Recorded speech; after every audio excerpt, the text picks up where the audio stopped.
Showalter counting on him to come through today as the Orioles 59-61 try and get back to within a game of 500 to take that home day off tomorrow and then open that 6-game homestand on Friday. Take a look at our weather. BGE Home, Baltimore's home team for heating, cooling, plumbing, and electrical. Why would you call anyone else? It is a beautiful 70-degree day. Roof has been open for all 3 games. Some high clouds will be around here to start the ball game. And the Orioles lineup brought to you by Southwest. Yes to low fares with nothing to hide. That's transparency. Beckham, Machado, and Scope. Mancini, Trumbo, and Davis. Rickard, Joseph, and Gentry the start. Note, Adam Jones not in there today. He just needs a rest. And Jonathan Scope, hot bat, last 5 hitting 400. And Marco Gonzalez, they get him from the Cards. They give up a young player, Tyler O'Neill, a home run guy out of Canada. So he goes to the Cards. This will be Gonzalez's 3rd start for the Mariners. Had an early one. So again, now to Gonzaga, again, kind of a local college. Again, the ERA very high, but coming off a pretty good start. 4 1/3 innings, 4 hits, 1 run. And 1 home run against the Angels. The Angels came up here and won 4 in a row, and he started one of those games. You look at his numbers. I was looking on the scouting report. I kind of did a little bit of homework early, but then Buck Showalter, he throws 91 to 94. He's got a change up, a little breaking ball. So again, a very and he's only 25 here, so it's probably a nice acquisition for the Mariners long term. Another one of those highly touted players coming into the game off the draft who has yet to find the numbers everybody expected. His major league record is 4-2. In the majors, he's had 9 starts, 14 appearances. Major league ERA is 5.69, and obviously not many opportunities for him. At the major league level, he's pitched 49 innings. He will get Beckham to lead it off. Infield corners will move in on him.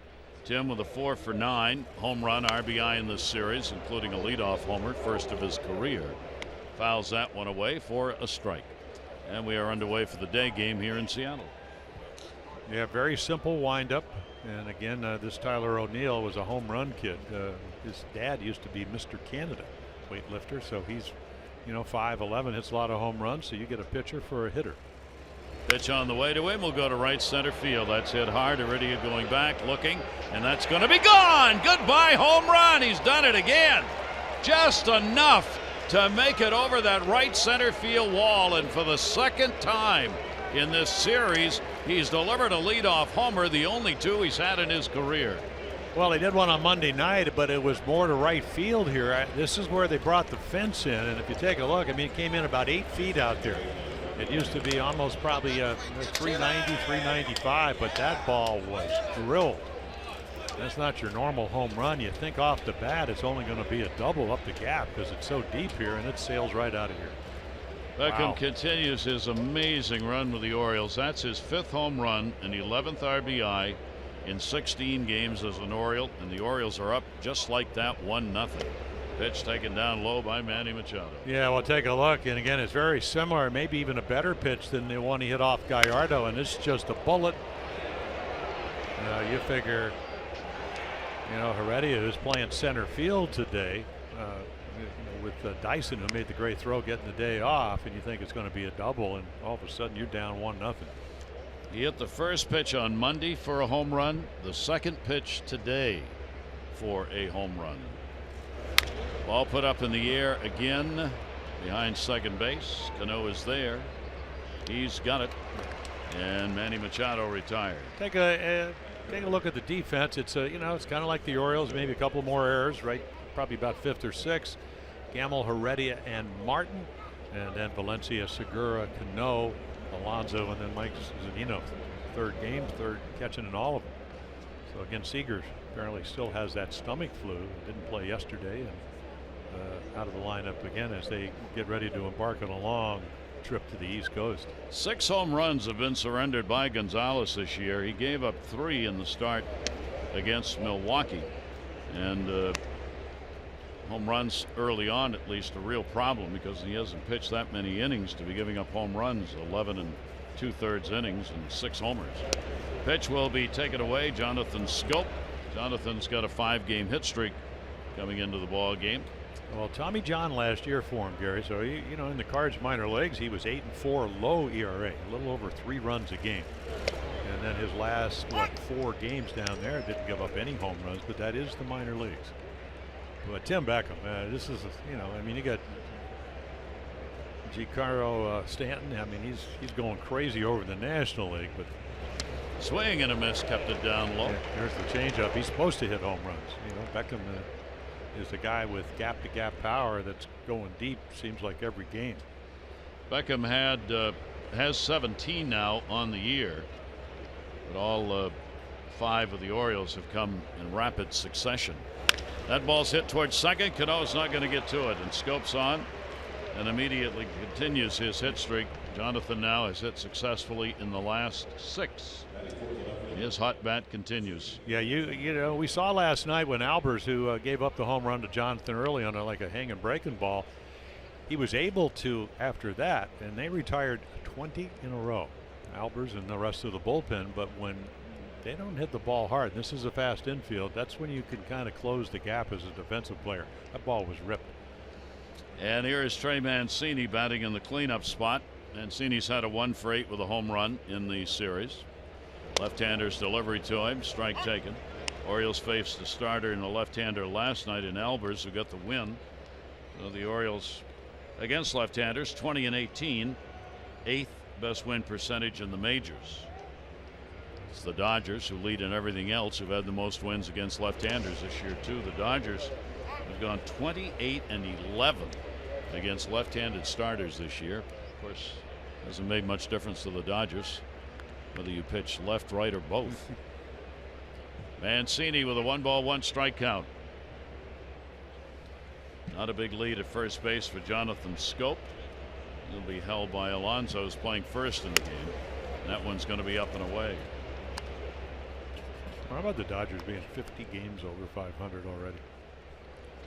Yep, they're setting records on a daily basis. The wins and the way they're doing it. Infield a double play depth here. 2-ball, 1-strike count. Mancini will be way out in front of that one. For Trey this year, 256 off the lefties, 307 righties, and right up there among the leaders all year long with rookies. Ben Gamel, who we'll see in this ball game for Seattle, they're battling for the best average. Yeah, Gamel a little bit type, left-handed hitter. Trey obviously right-handed, but having a solid year. He'll pump that one to right field, not deep, and they weren't playing him deep. Martine's there to put it away. Well, Martine, Leones is a center fielder playing right field, so he has a tendency to play very shallow because he knows he can go back. He has out of Cuba really has a good arm. So 2 down. Scope still on at first base. Another hot bat that's heated up here on this road trip, and that's good news for the Orioles. Has been Mark Trumbo. He just needed to get some at bats after coming off the DL and had to do it in major league games since they could not get him down to rehab due to the minor league scheduling. So he's hit now in the last 6. He's gone 7 for 23, a home run and an RBI. Trumbo, ballpark in which he has hit 13 home runs here at Safeco. He's only had 15 total against Seattle, and 13 of them hit here. Yeah, his base hit last night tried to get in on him. Albers got hurt early and then stayed away from fastballs up and into righties. Kept making them, and they kept getting base hits. But you got to know what you want to hit, because Gonzalez is a 3-pitch pitcher. He'll throw the change up in any count. Trumbo reaching. Segura got a force at second. He'll go there. Cano there. 1 run, 2 hits, no errors, 1 left on. Tim Beckham does it again. Another leadoff homer, the 9th leadoff homer the Orioles have had this year, and the 2nd for Beckham.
And for the Orioles now, they have scored in the first inning 6 out of the 10 games on this West Coast trip.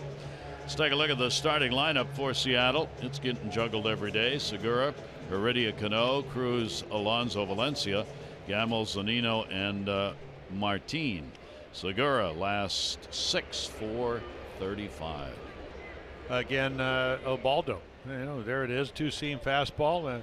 In our interview yesterday, he said that's pretty much what he throws. And again, the cut, cutter, not very often, but the splitters.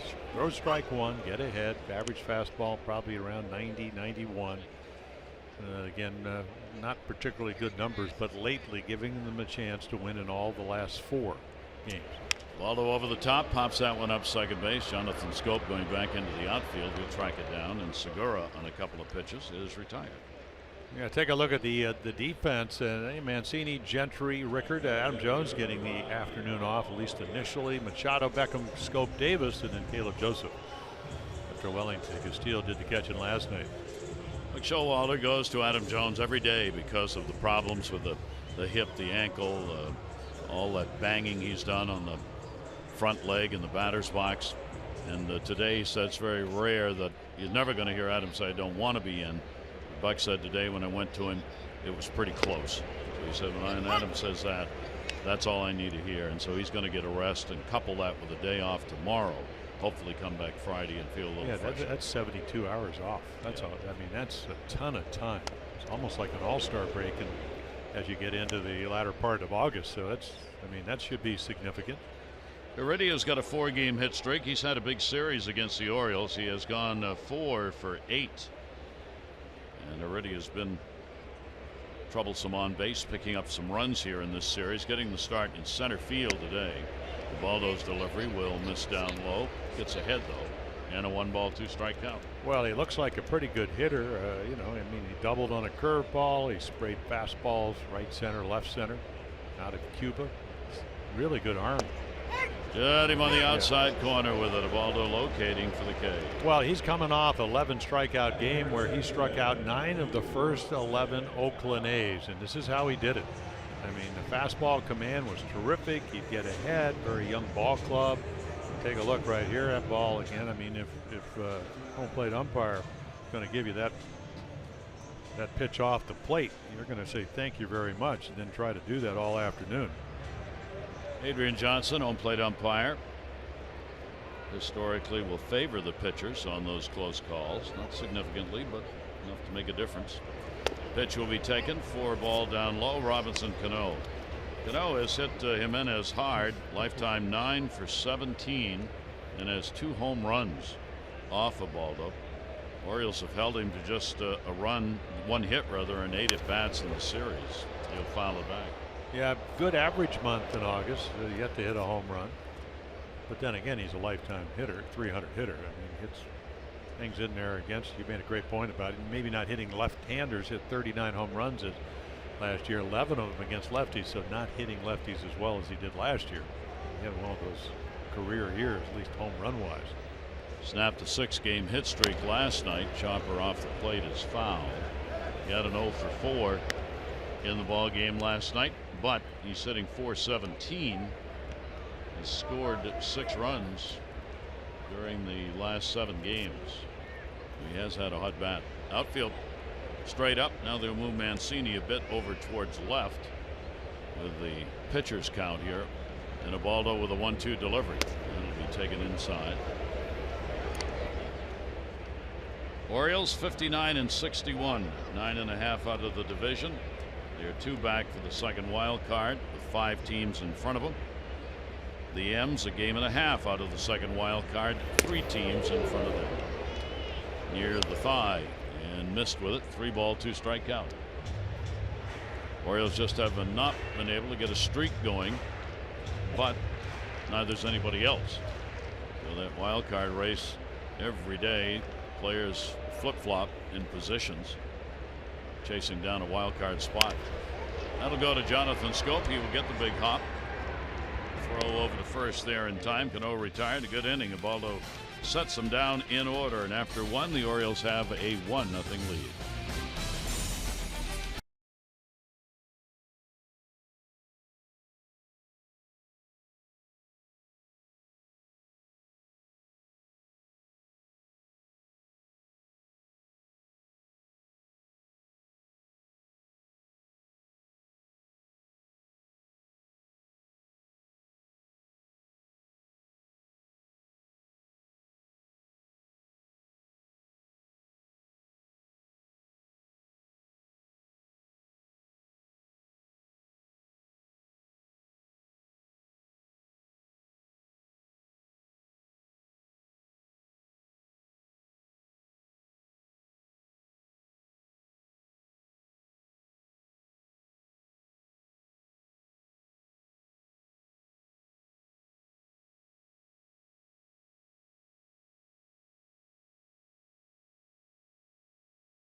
game. William Reynolds from Arnold, 500 for being selected, 500 more for every Orioles home run hit today, and there's already been one.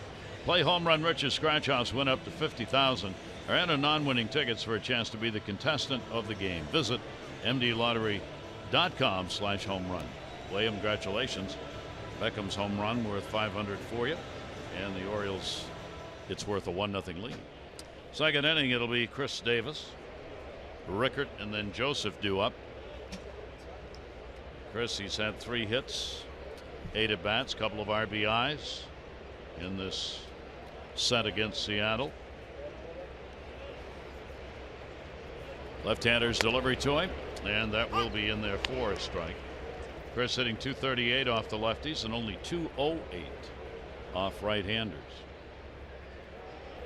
Orioles with a 4-5 road trip so far, and right the other way for a base hit. Davis slices one where they aren't, and leadoff man on again. Yeah, even if they hadn't had to shift on, that would have been a base hit. You know, the first game, great swings as he did down in Oakland, and then last night a couple of strikeouts. I mean, just missed a home run right there. I mean, again, the path of the bat to the ball getting a lot better. As you get down to the last 40, 45 games or whatever, you just hope that continues. Be great to have Davis and Trumbo both have hot bats to finish out the season. Strike taken on the outside corner. Joey Rickert showed bunt. He is 0 for 3 in the series. Rickert, though, .283 off the left-handers, 53 points higher than against right-handers for Joey this year. You know, he hit the ball well last night early on, and you know, off of that, Espinosa made a nice play. Ball that maybe 3-4 feet to the more down the line would have been a double. See what the Orioles have been doing: win, lose, win, lose. Following a win, 0-3 with 8 runs. Following a loss, 3-0 with 30 runs. So over the last 6 ball games, it's been the yin and the yang of baseball for Buck Showalter's team. Rickert with an 0-2 count. Infield now will back up. Runner off first towards third base. Handled there, Valencia. Cano got him. Rickert hustling down the line, but they turn 2. Yeah, Cano, I mean, magician, gets it done. You know, he's so smooth around the base. I mean, watch this footwood. So again, and Joey Rickert's flying down the line. I mean, right there, look at that. It just gets out of the way on the run.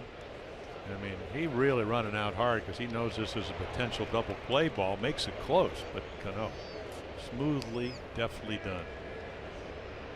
The pleasure of watching 2 of the great second basemen in the game here in this series, with Jonathan Scope and Cano playing. 2 down now and nobody on. Here's Caleb. Caleb doing the catching. He's got 2 of the 3 here in this series. Has an 0 for 5 against Seattle in it. Pitch on the outside corner for a strike. Yeah, it's not a great curveball as of yet, but again, what it does, it just gives him a third pitch, and we saw that last night from Alberts. Delivery away. You know, they have grading scales on, 80s to high, and whatever. So the curveball would probably be, at least so far, 50-55 as far as throwing it for strikes, and probably about a 40. 1-2 delivery to the middle. Shortstop Segura gets it. No runs on 1 hit, no errors, and nobody left on base. It'll be Cruz, Alonso, and Valencia coming up when we go to the bottom of the 2nd inning. Throw me a salmon.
change to baseball forever.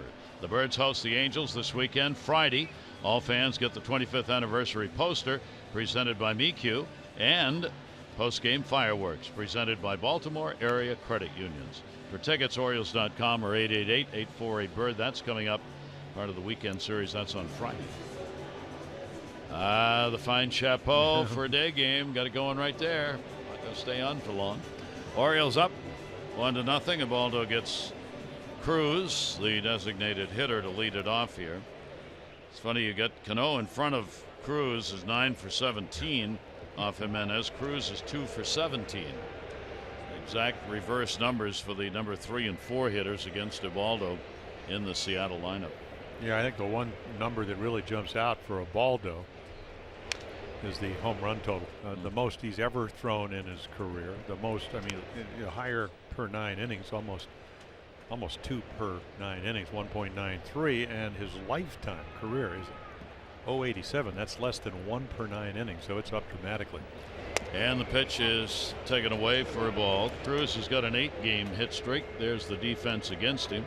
StatCast powered by AWS.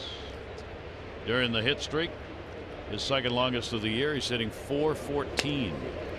It's taken down low. He had a 15-game hit streak earlier. Yeah, with him, and he's hit more home runs since 2013, along with Chris Davis in second place, than anybody in baseball.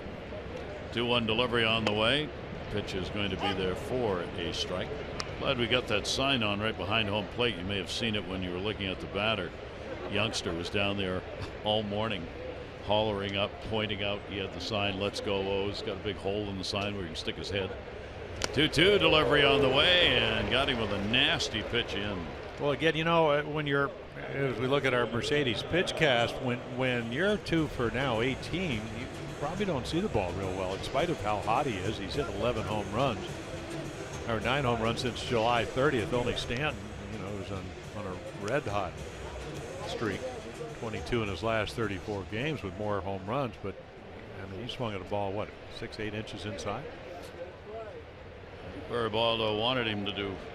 Here's Alonso. Alonso starting at first base in this one, 1 for 4, 3-game hit streak for him. He will take the pitch for a strike on the inside corner. Yonder Alonso, acquired from Oakland. Boog Powell went the other way. We saw Powell make his debut in Oakland against the Orioles. Alonso will take the pitch away, having an outstanding season, adding more firepower to a lineup that's got a lot of it. Ubaldo with a 1-ball, 1-strike count.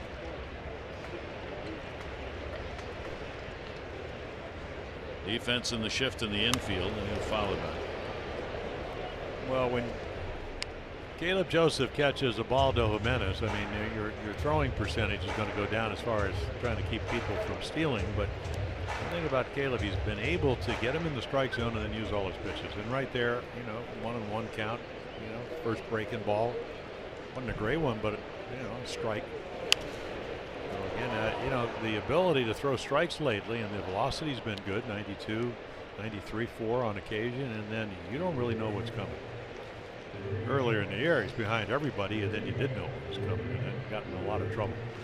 On the road this year, he's gone 3-5, ERA 5.99, ERA at home 6.6.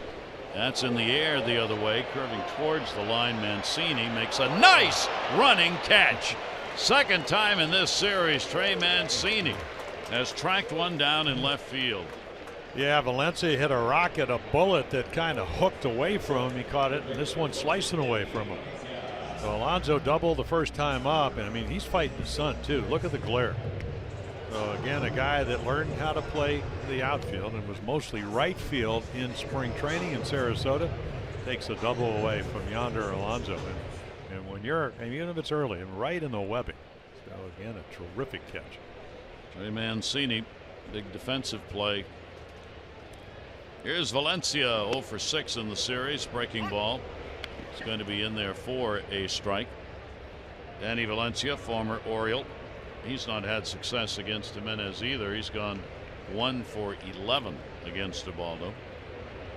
Talking with Ubaldo after the last start, one of the things he has worked on is a rhythm in which he works quickly. He's sped up what he does on the mound from what he was doing earlier. Relies on Caleb Joseph. He says we're on the right page, so I don't have to wait to see the sign.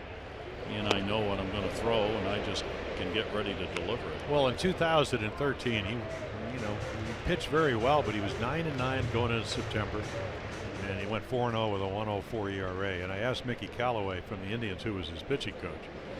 That'll be in the air towards the gap, right center field. Not going to be caught. Takes a hop off the 380 mark. Valencia heads into second base with a double. And I asked Mickey, I said, what was the difference? He said, we tried to get him to pitch a little more quickly.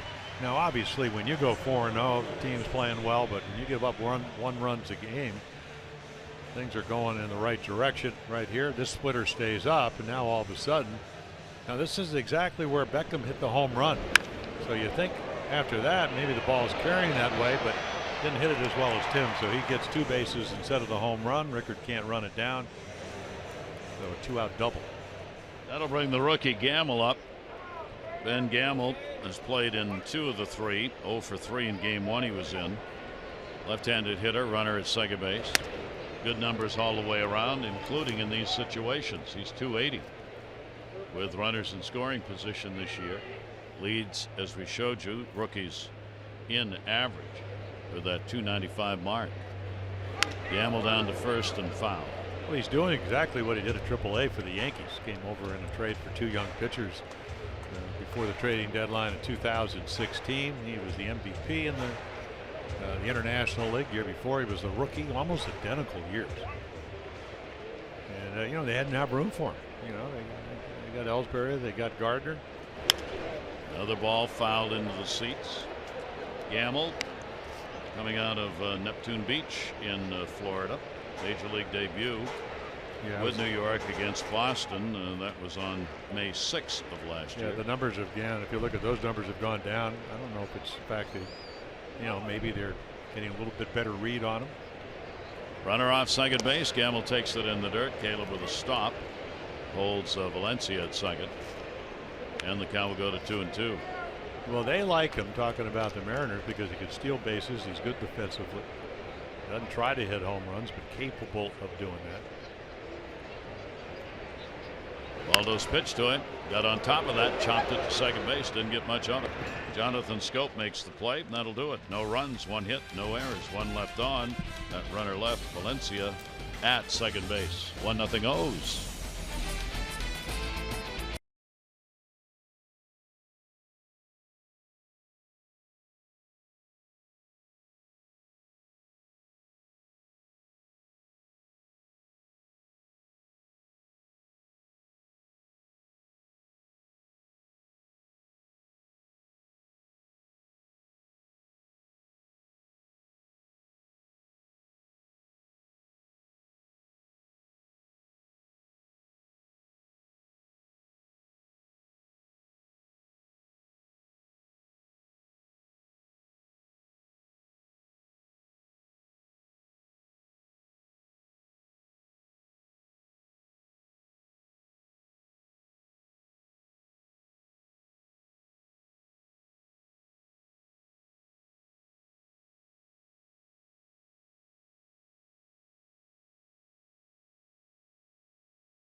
As you enjoy a cold one, to look forward to Miller Time later in today's game, brought to you by Miller Lite.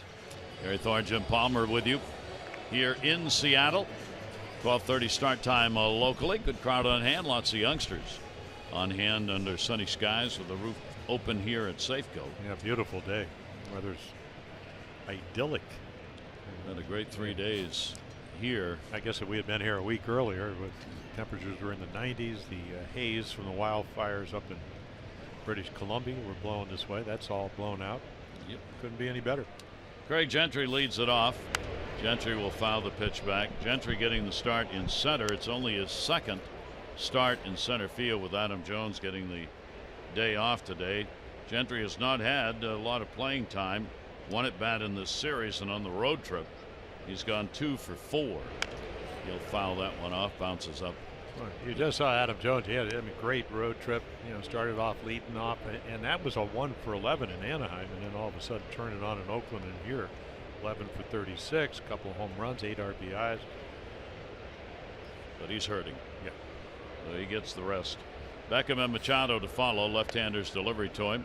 Will be taken inside.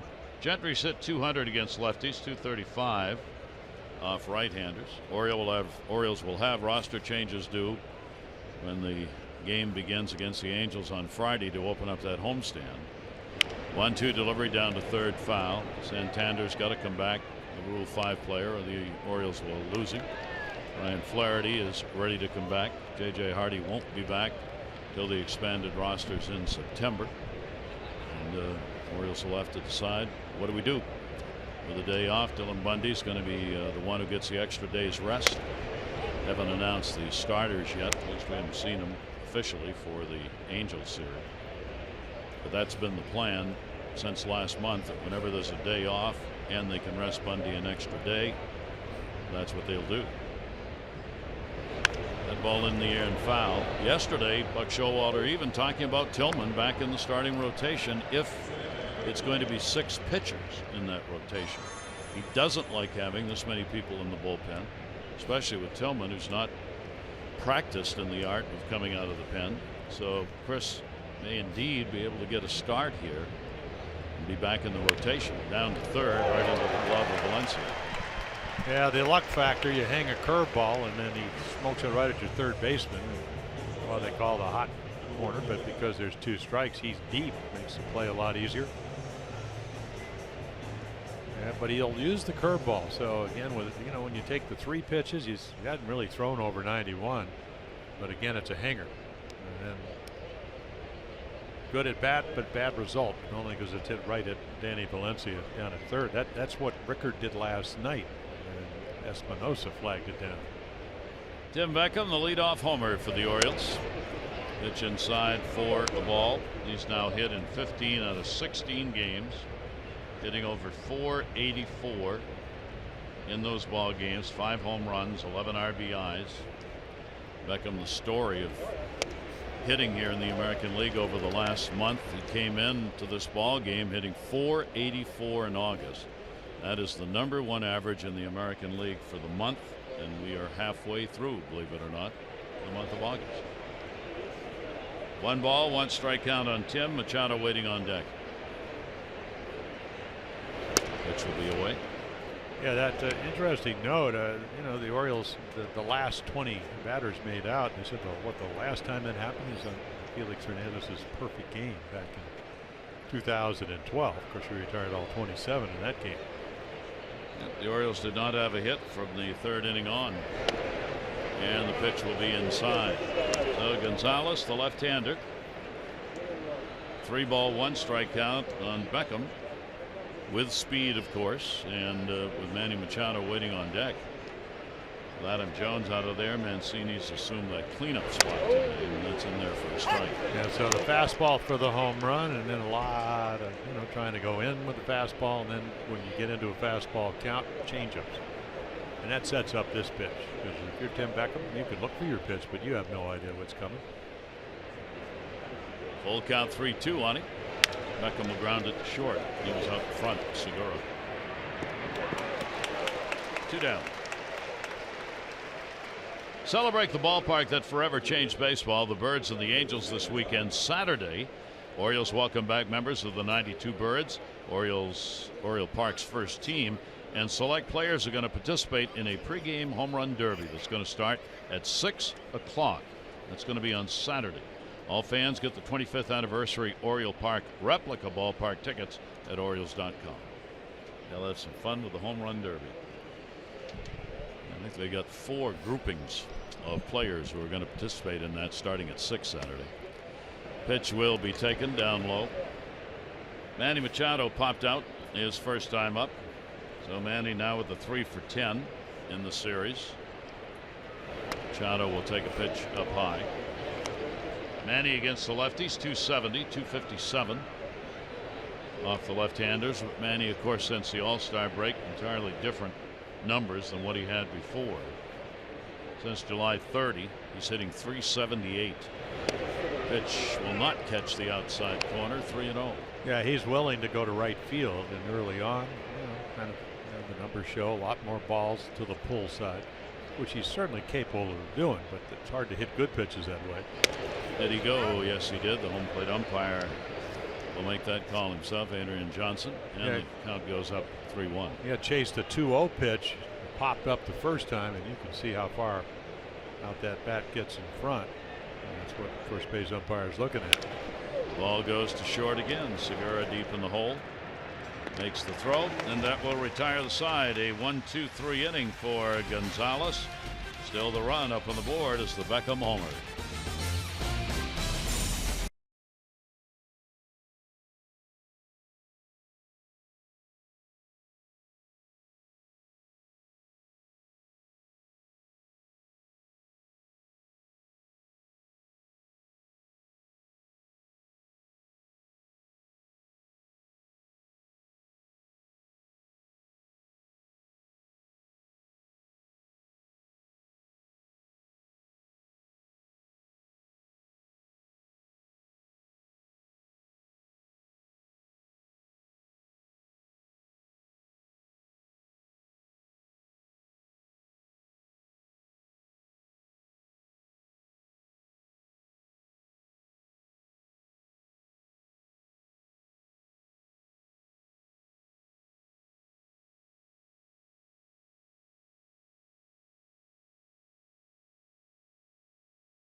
In baseball history, brought to you by University of Maryland University College, was in '96, trailing 2-0. The Orioles 14 runs in the final 3, and they beat the A's 14-3. First game a doubleheader.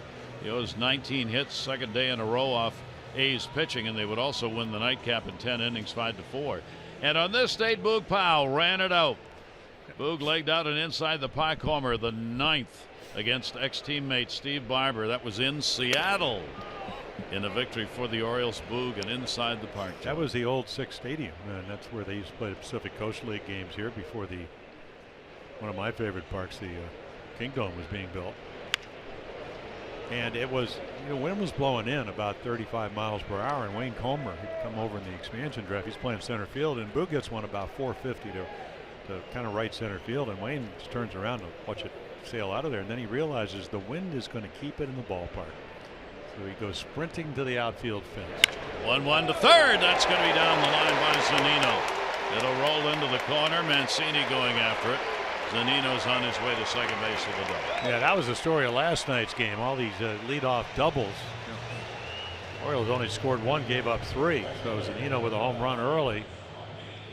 And as we told you, 31 RBIs in 1 month back in June. So right here, a pitch to hit. And then again, Manny can't get to it. Hit too hard. But as it turned out on the inside park home run, Comer realized it wasn't going out of the park, sprinted to the center field wall, hit the bottom of the fence, kicked back. And Boog, I mean, he was looking back when he came across home. Like you just won the 100-meter dash.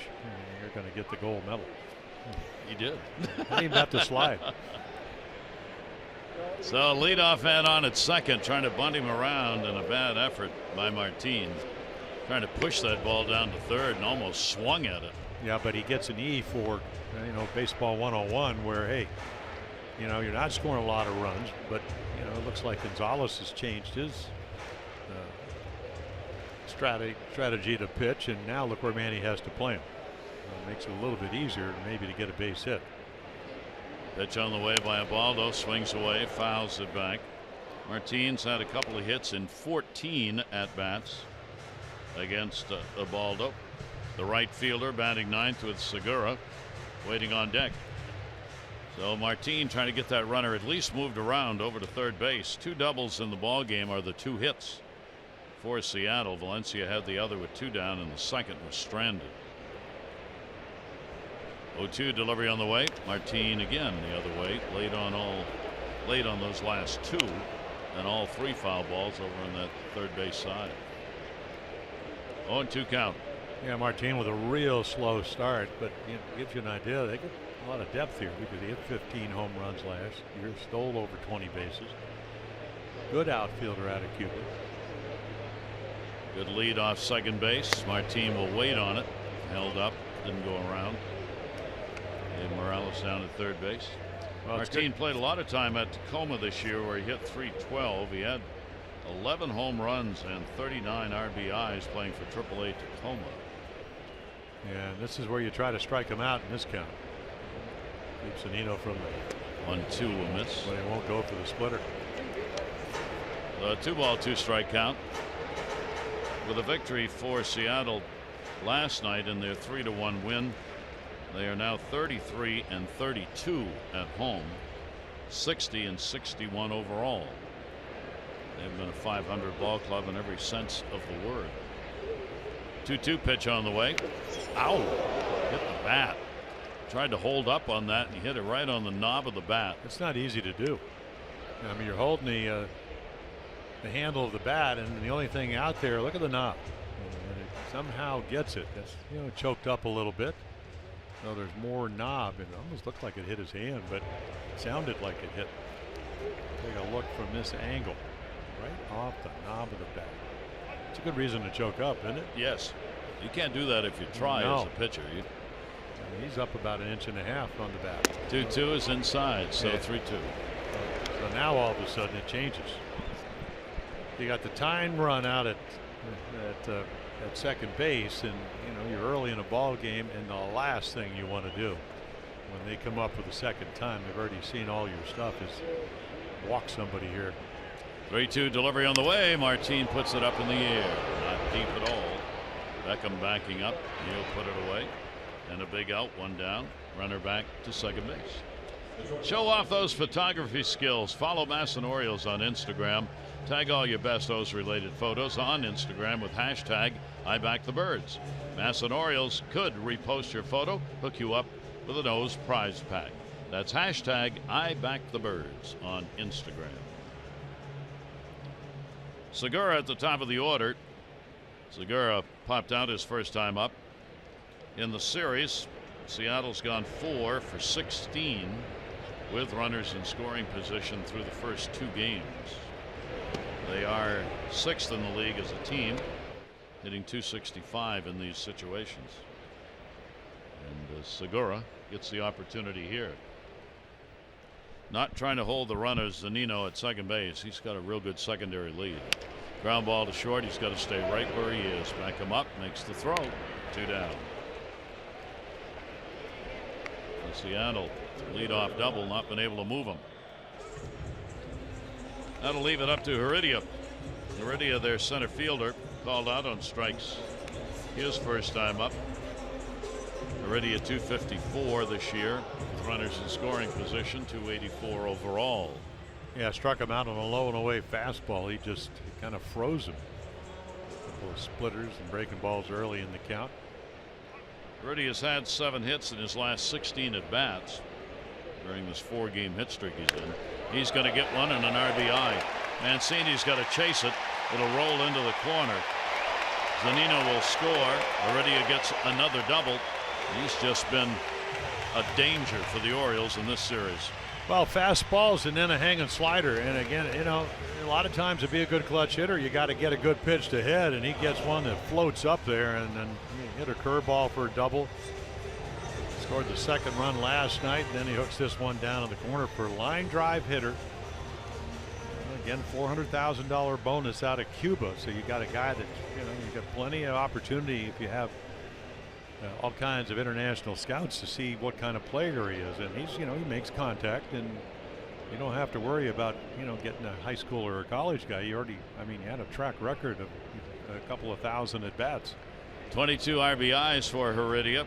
1-1 ball game. Ball lashed in the air, left center field. Mancini's right there and will put it away. Cano retired on a pitch. So a couple of doubles in the inning. A run on 2 hits, no errors. 1 left on base. And after 3, knotted at 1.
Orioles baseball on Masson is brought to you by PNC Bank, for the achiever in you.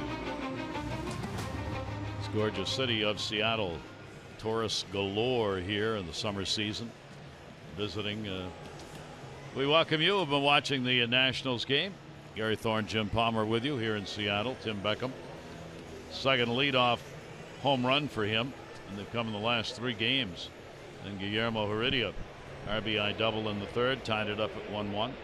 Ubaldo Jimenez for the Orioles, no walks, couple of strikeouts. And the left-hander Gonzalez on the mound, another emergency starter, if you will, because of injuries. He hasn't walked or struck out anybody. Yeah, went to the National League to get him because of the injuries to Paxton, their leading winner with 12. Iwakuma hadn't pitched all year after winning 16. Felix Hernandez on the disabled list, shoulder bursitis. Ariel Miranda, the Orioles traded him for Wade Miley, throwing a bunch of home runs, 30 on the year. So John of the scope and the ground ball to short. Segura's having a busy day. Again, gets the out.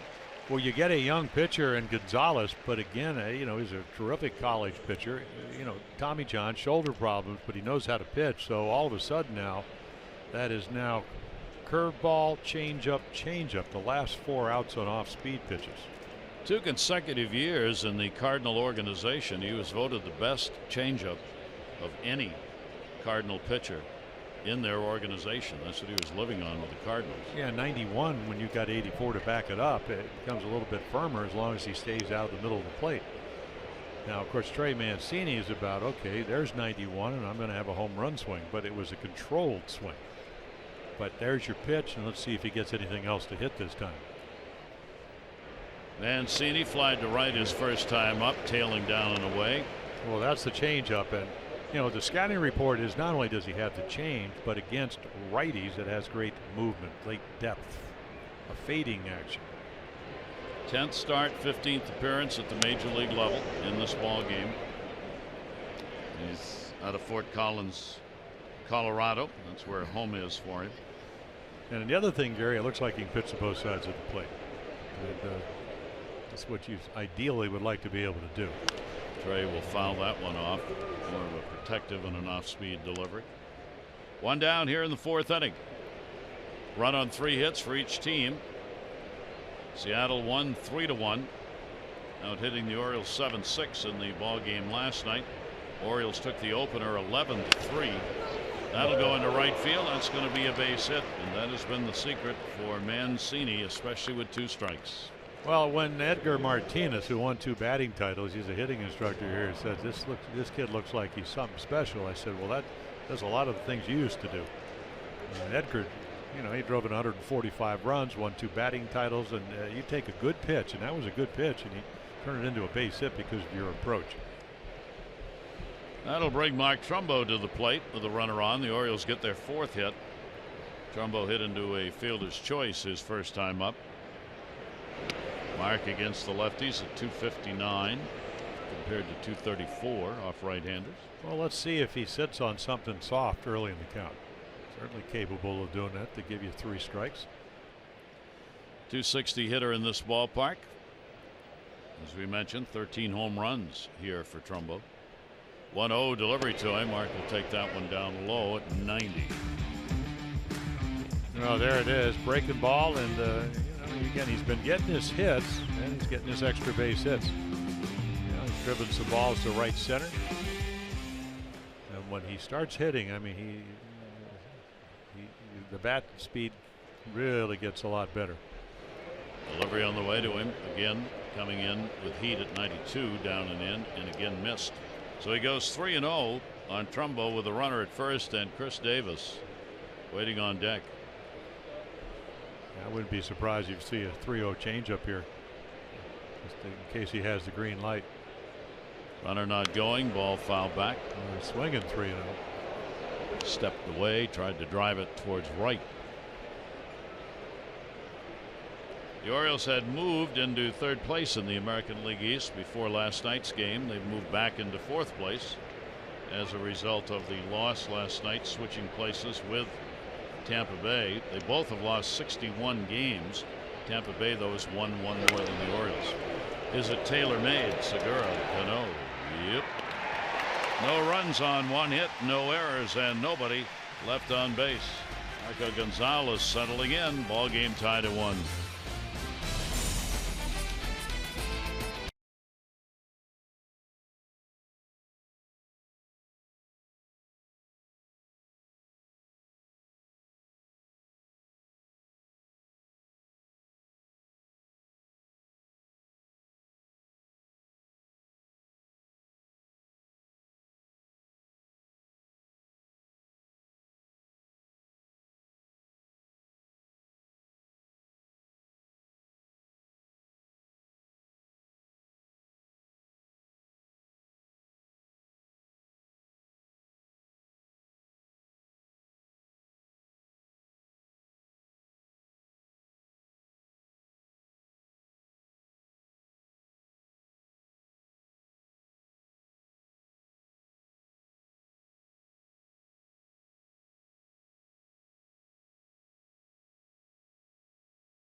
Baseball is brought to you by the all-wheel drive RAV4 Toyota.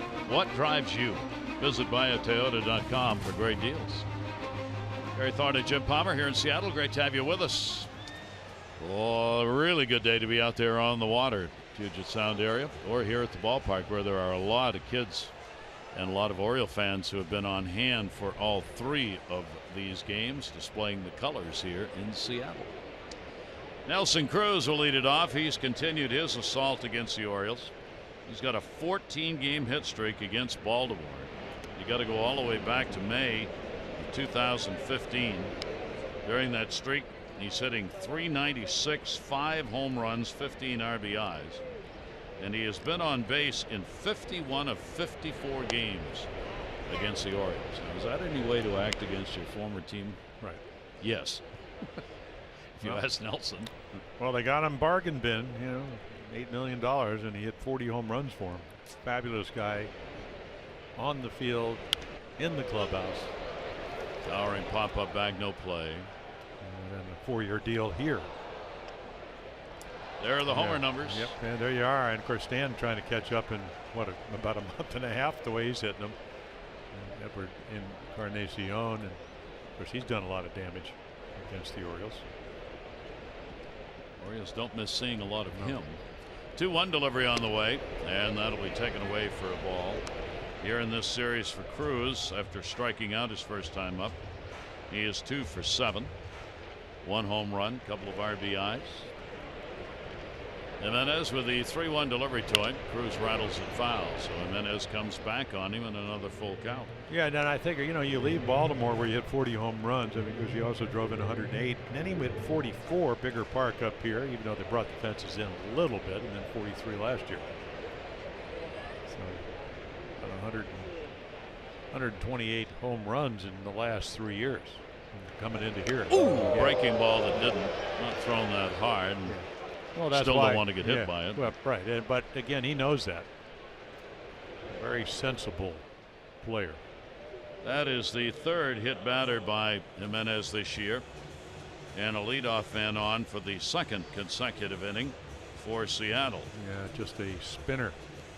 Looks like it gets the watch him put the elbow pad right about there, and then it gets the glove, and then goes all the way back. And Caleb's thinking, well, if it hit the bat, I almost caught it, but it didn't hit his arm. Yonder Alonso. Pitch will be inside to him. He was robbed of a hit on a fine play made by Trey Mancini in left field his first time up. So he's now a couple of hits and 5 at-bats lifetime against Jimenez. Cruz, not a speedy runner at first, short lead. Pitch that's going to be inside, and the ball is starting to fall behind hitters now as the count goes to 2-0. Well, he's trying to make perfect pitches, and instead of just, you know, two-seamer. You know, when he's throwing well, Gary, as you know, his two-seamer starts in the middle of the plate and runs. He can move 4-6 inches in the strike zone. 2-0 and over the top. So then what he's forced to do, which is exactly what he did, you know, throw splitters, try to trick him. Have the shift on. Of course, Alonso, you know, he doubled off of Gosman to start the game. I mean, he hit it right over Adam Jones' head and then just missed a home run. So on Monday, had a couple of good at bats. 2-1 delivery to him. It'll be in the dirt. Stop. Runner stays. Alonso in his 9th major league season, making the All-Star team for the first time this year. And yet another acquisition to add to a pretty potent lineup that this Seattle team has. I'm surprised they aren't a little higher. They're in the middle of the pack offensively and runs scored. You look down the lineup and you think maybe that should be a little bit better. Yeah, you had the runs per game. 3-1 delivery and over the top again. Well, that's why they went out and got Alonso. I mean, it's one of the reasons.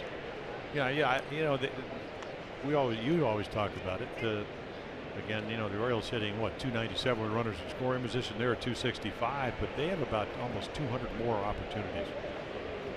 On base percentage. Yeah. They're 7th in on base percentage. Orioles are 11th. That one is rattled. Oh my gosh. Ring ding a ding. Goodbye home run. There are sounds in baseball that baseball fans recognized instantaneously. That was the sound of a home run and a 3-1 Seattle lead. And Ubaldo's been around long enough to know you throw a guy that, you know, he's already hit a ball that could have been a double. You're going to throw him 5 or 6 pitches and then it's 3-1 down the middle. This is the result you get. Didn't mean to do it there, but this ball's launched, and watch him just kind of stay at the home plate because he knows kind of how far is it going to go. And he gets out of here in a hurry. That is his 23rd home run and the first that he has hit here in Seattle in the 8th game he has played for them.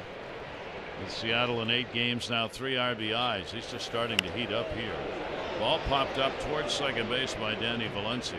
Scope is out and he's got it. So a couple of runs in, Cruz hit by a pitch, scored ahead of him. It just amazed me.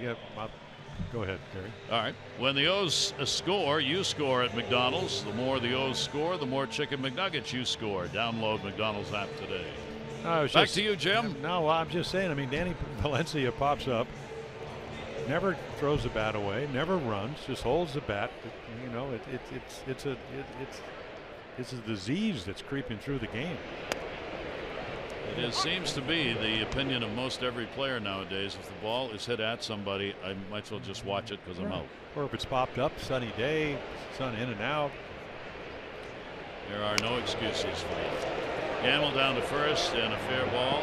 He'll be tagged out.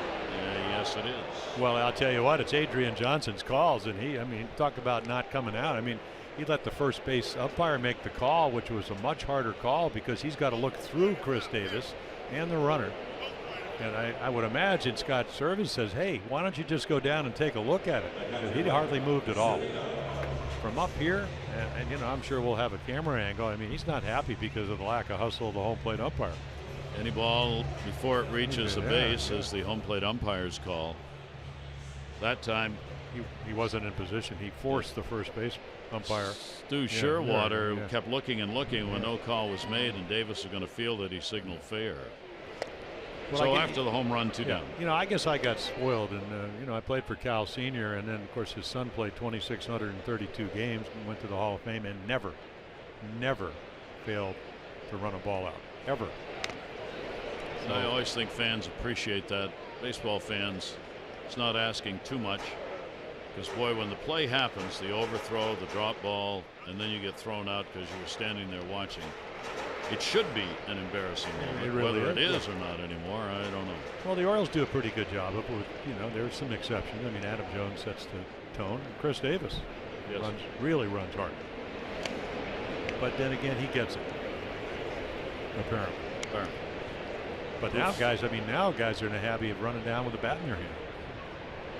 But it's like, you know, they think somebody's going to come out here. The bat bandit's going to come out and get your bat. 2-1 delivery turned on one that was up high. Zunino had a double, scored in the 3rd inning on the RBI double by Heredia. So that hit batter Cruz to lead off the inning, costly for Ubaldo. Alonso squaring it up. He's hit the ball hard twice now in the 2 at-bats he's had against Jimenez. 2-2 delivery on the way, and that's going to be a bouncer out in front.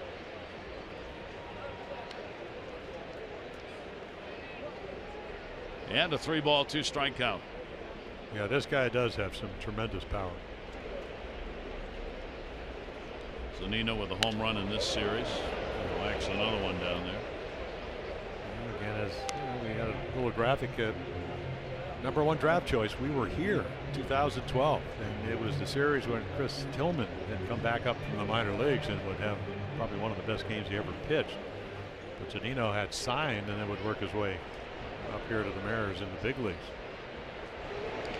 Pitch will be taken. He got ahead of him and loses him. Zunino on with a 2-out walk. First walk surrendered by Jimenez.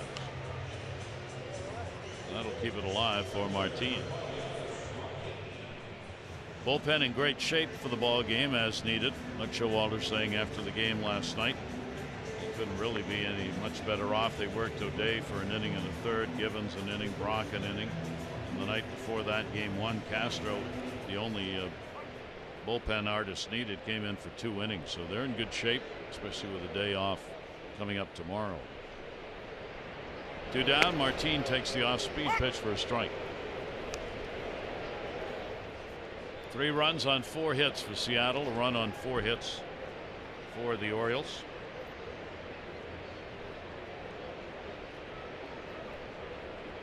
Jimenez will look over. Not a big lead. Going for the home run on that one. Base stealers, of course, have always run against Jimenez. They're 17 for 24 this year. But Zunino is on at first base, not a base stealer.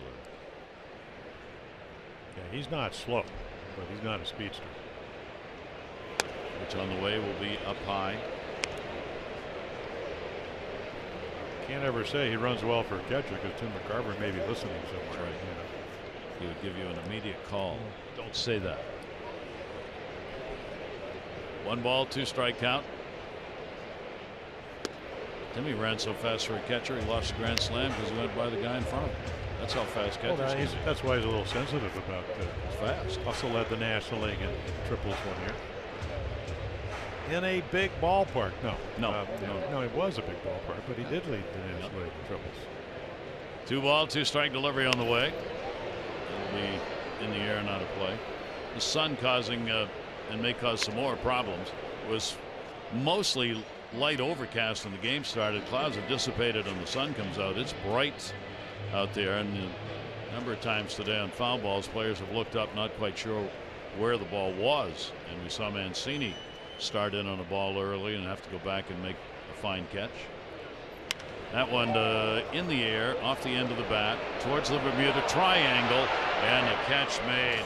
Beckham going out, hauls it in. That's a fine play, and Martin is retired. He doesn't catch that. Another run probably scores because Zunino is flying. Seattle's got the lead now, 3-1.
Here first, Blue Cross Blue Shield contributes $50 to the American Diabetes Association, 300 walks, and $15,000.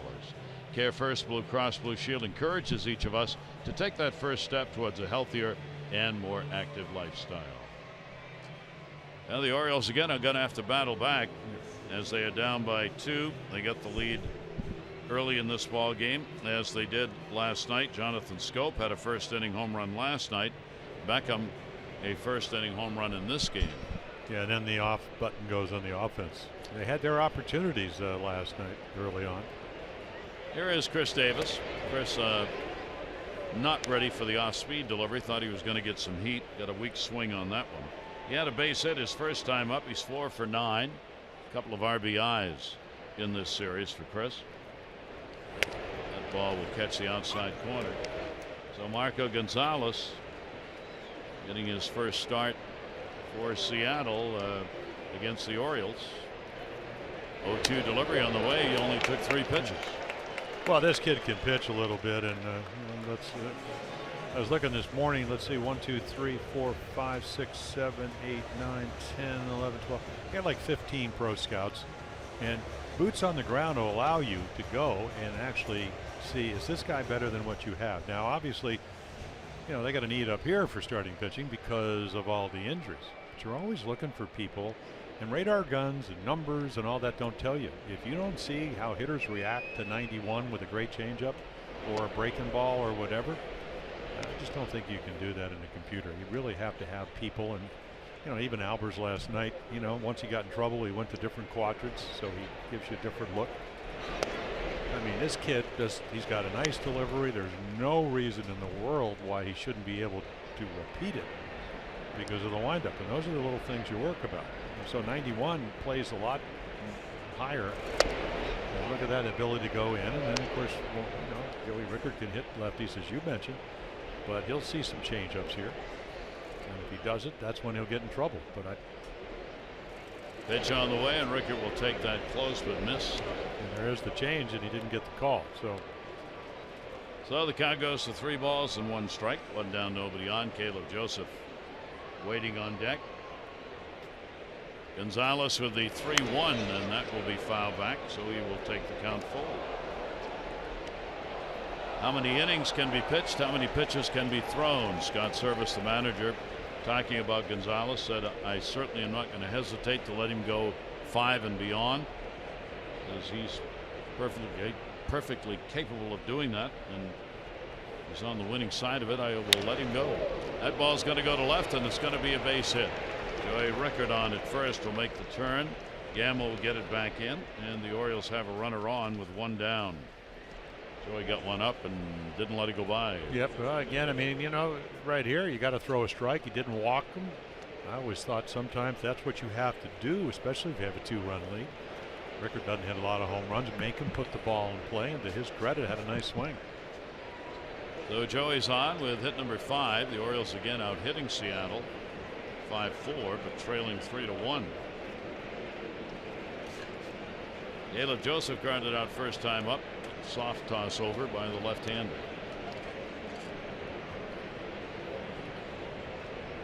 Joseph to be followed by Gentry.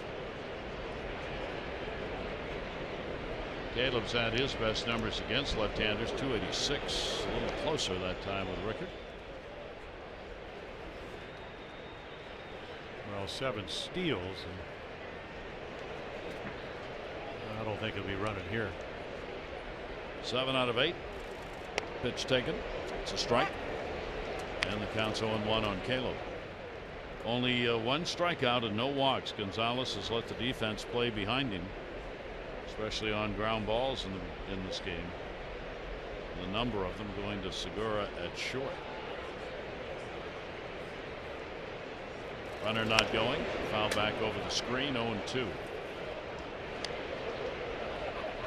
Yeah, another number they look at, Gary, as you know, is if you don't strike out enough guys, you're not any good, because the chances of having the batting average and balls in play go up, and that can fluctuate from year to year, month to month. But I look at, again, how hard they hit the ball off somebody. Another throw. And again, do you have a sense of how the game is played and when they're going to run, and when you have to throw strikes and when you don't, and when you need to change speeds? So far, Gonzalez has done a good job at all of that. 0-2 count. Rickert edging off. Caleb will go in the air to right field. That should fall in for a base hit. Rickert had a great read. He'll head to third. Played back in all the way through, and the ball gets away, and fundamental baseball on the backup by the pitcher Gonzalez, or a run scores. Well, that's another factor. Again, are you smart enough to know which base you have to cover? So a nice approach. And right here, I mean, this is why. It's a pretty good pitch. Nice approach. He just kind of flares it into right. And look at Martine's arm. He's got a gun. As it turns out, Valencia doesn't keep the ball in front of him. And they get pretty fortunate right there that Marco Gonzalez does back up his position. Mel Stottlemyre Jr., pitching coach, going out to have a word now with Gonzalez. Orioles have runners first and third and 1 away. Happy to see Mel's dad on hand at the ballpark last night. Mel Stottlemyre, great Yankee pitcher, longtime pitching coach with the Yankees. Dad doing real well. Great guy. Oh, fabulous pitcher. He and the wife on hand there for the ball game. He has struggled with health problems, but has settled it in here after a very tough year, and we're very happy about that for Mel. Nice guy. Actually, he was a pitching coach with Davey Johnson and some of those great Met teams. So let's see what the Orioles can do with it here, with 1 down, runners on at first and third. Gentry lined out his first time up. Pitch will be taken. 92 miles an hour. Well, again, you had something going in the second, double play. Rickert hit it into it, and then in the fourth, Rumbo bounced into a double play. Try and stay out of that. Valencia just off the grass at third base. Gentry, the 1-0 delivery to him will be put up in the air, down the line, and foul. Take a look at our Coons.com league leaders. When you're talking cars, you're talking Coons. Yeah, again, the Orioles leading the pack. Houston leading the American Leagues in runs. Wanted the signs again from Bobby Dickerson. And Gentry lined out his first time up. Stands back in. Rickard at third, base hit. Joseph at first, base hit. 1-1 delivery on the way. Strike called on the inside corner. Gentry backs off 1-2. Yeah, a little change up that I think he thought might be inside. Important moment in the ball game.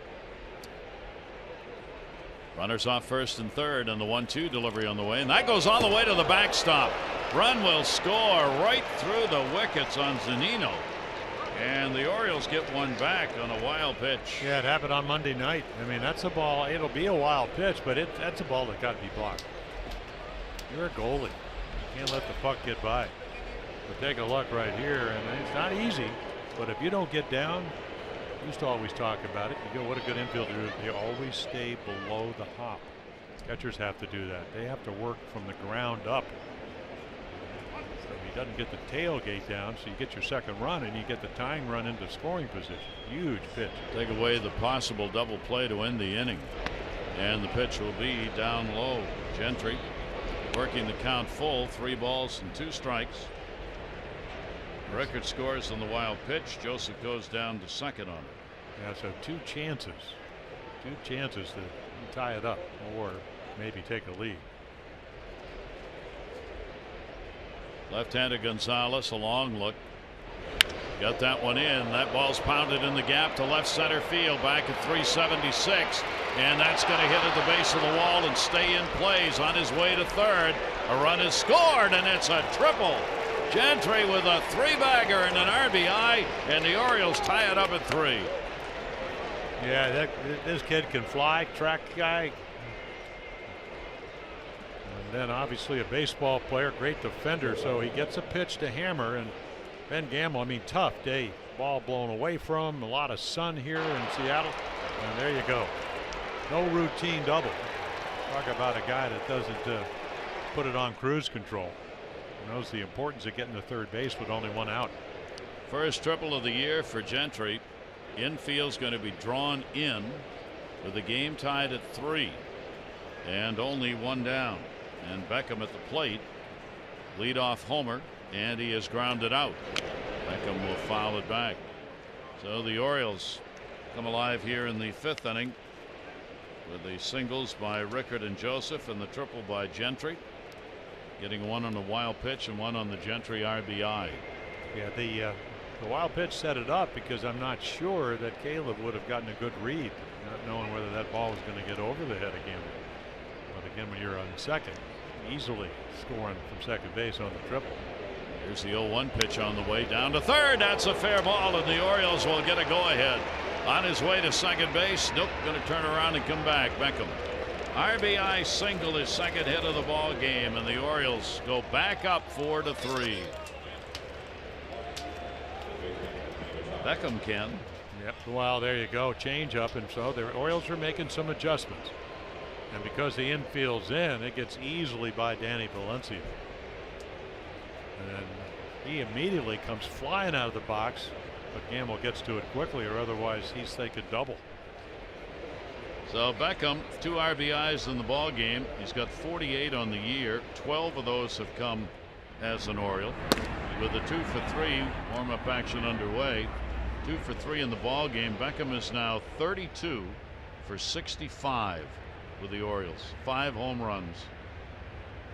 And the throw over to get him back to the bag as the M's try and get that bullpen ready to go, and kind of in a hurry here because there's still only 1 down. Manny Machado up. He is popped out and grounded out. Orioles have got 8 hits in the game, 4 runs on 8 hits. It's been a road trip. They've pounded out some runs and hits. They've had 10 or more runs, 14 games on the year, and they've piled up double-digit hits on this road trip. Beckham leaning. And the toss over will get him back.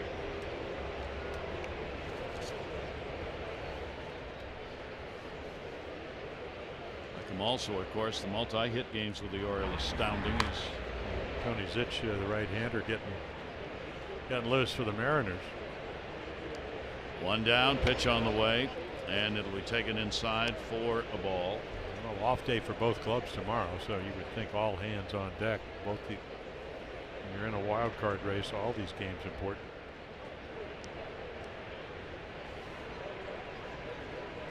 Beckham continues to lean over there, drawing his attention, and the pitch will be up and away. So Gonzalez in trouble in a hurry, and all of a sudden here in this inning, Orioles able to get to him and have the 2-0 lead. Manny Machado with the hitters count 2-0, and he will take the pitch on the inside corner for a strike. 3 hits, 11 at bats, a home run, 4 RBIs in this series. And he's a .301 lifetime hitter against Seattle. Good numbers against this ball club. 2-1. Beckham does not go down the line and foul. Yeah, he never really did a lot of running in the minor leagues. Stole 17 bases back in AAA Durham. 5 out of 9 this year. Last year 2 out of 3. So again, good speed, can score from first on a double, easily second to home on a single. 2-2 delivery, and he reaching. That's going to be a base hit. Beckham got the big jump. He'll head over to third base, and the Orioles have runners on the corners, still with 1 away, and Gonzalez may be done. Well, that's how you hit 400 or close to it in the month of August. He hangs a changeup. You don't try to pull it. Hit it early, and he just rifles it into the right field. That'll be it for the starter, as the skipper is on his way to the mound. 5 hits, 3 runs scored in the inning, and Gonzalez will leave with the responsibility of 2 more possible runs. The Orioles will have Jonathan Scope coming up.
On through the first 4, only 1 run, and then the Orioles get to him here in the 5th inning.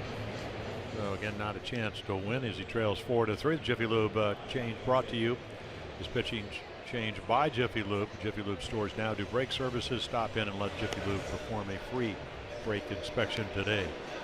So Tony Zick came over from the National League team, the Cubs, in 2015. Done a nice job for him.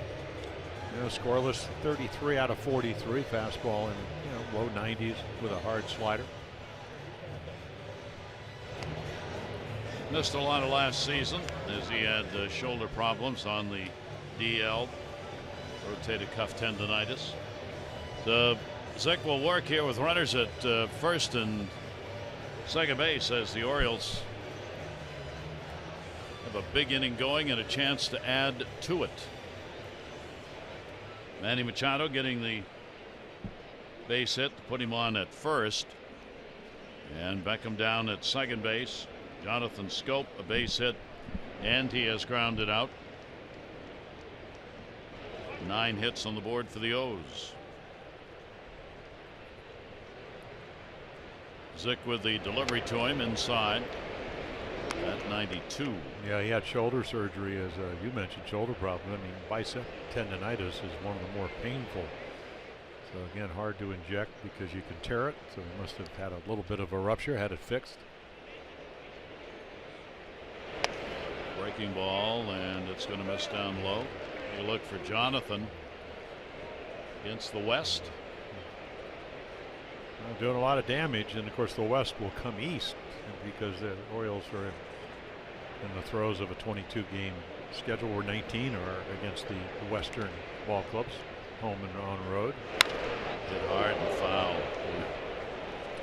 Way around on that one. Well, you're looking fastball, you're getting fastball, maybe out a little bit, out over the plate. Probably would have been a line drive somewhere. Yeah, want to add on. It would be a battle of the bullpens. This game, if the Orioles get a lead, and then Baldo will try to get into the 5th or 6th innings. Scope waiting on it, 2-1. Zick's delivery, and that one lashed down the line. Will it stay fair? Will not. Foul ball into the corner. So Jonathan not getting fooled by these pitches, but out in front a little too much on the last 2. Well, they're 91, 92, and you know we still haven't seen the slider. Pretty much 2-pitch pitcher. Well, I brought this kid Emilio Pagan out of the bullpen last night. It looked like Tom Seaver. Fastball slider, about as good as the Orioles have seen all year long. Scope remaining with a 2-2. Zick's delivery to him, breaking ball, chopped. Be a tough double play. There's one. Cano with a big arm, and not in time. Wow. Bang, bang. Yeah, you better get down the line, and Jonathan does a nice job of running hard. You never ever assume, and again, it keeps the inning alive. And so right here, so they're going to try to turn again. Cano, nice pivot, and bang, bang. Scott Service having his video people take a look to see if they want a challenge here. If it holds, 1st and 3rd with 2 down, Service says challenge. Yeah, I don't know if he has anything to lose. If the Orioles have already scored 3 here, it gets you out of the inning if they change the call. If it has to be definitive. So the first base umpire, Stu Sherwater, will come on with Gary Cederstrom, who's the crew chief, and they'll go to New York.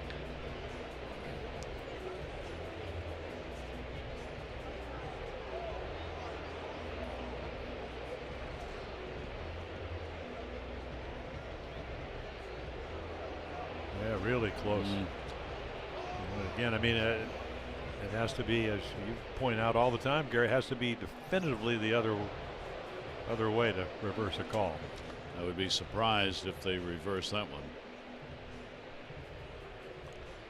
Yeah, we had a reversal last night on a Beckham tag on a steal.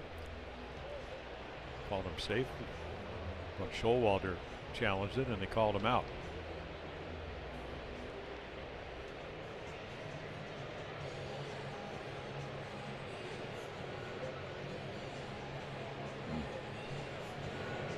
I mean, right here, this is what they'll look at: is a foot down, and it has to be in the glove. It doesn't have to be in the back of the glove. It has to kind of disappear. First baseman gloves are used. Balls do disappear in first baseman's gloves. It's got to be under the control of the first baseman, and they've defined that by being something more than just on the outside of the mitt. It's got to be in there. Well, you talk to umpires over the years, they always say a lot of times what they're actually listening to the sound of the ball in the glove when they make a call at first.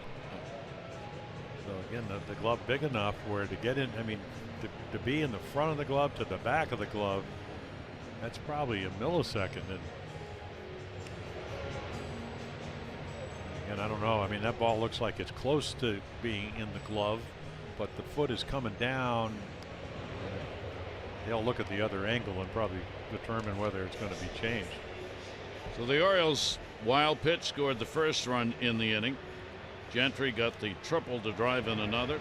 Beckham, a base hit, driving in yet another. As the Orioles have put 3 runs up here in the inning, all off Marco Gonzalez, the starter. And this call important because the Orioles want to keep this inning going. Seattle hoping they might have a double play to be able to get through it. Zick will throw some on the mound here while this is going on, and the ruling is safe. Yeah, so it's a worthwhile challenge because it was really close. But again, it has to be definitively the other way. The Orioles will get to send Mancini up now with 2 outs. So hustling. That's why what we were talking about, it matters. Get down the line there in a close play, Jonathan Scope. And it will keep the inning alive.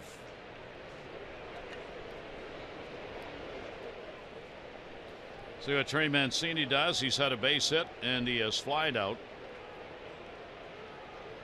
Orioles at first and third. And a ground ball towards third, knocked down. Valencia goes to second, and they will get the out there on Jonathan Scope. So only one more pitch after the review, but the Orioles have a 3-run, 5-hit inning and go up 4-3.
Unlimited baseball break brought to you by T-Mobile.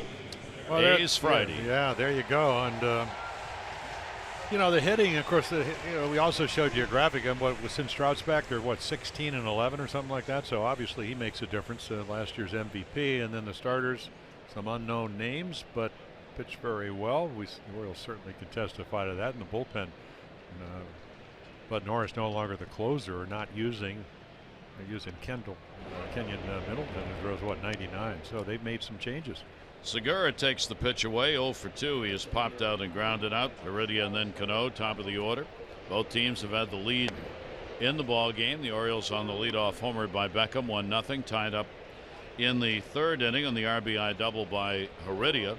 Then the Mariners went ahead on the home run by Alonso in the fourth inning. The Orioles right back, and now a leadoff single picked up here. Segura's on.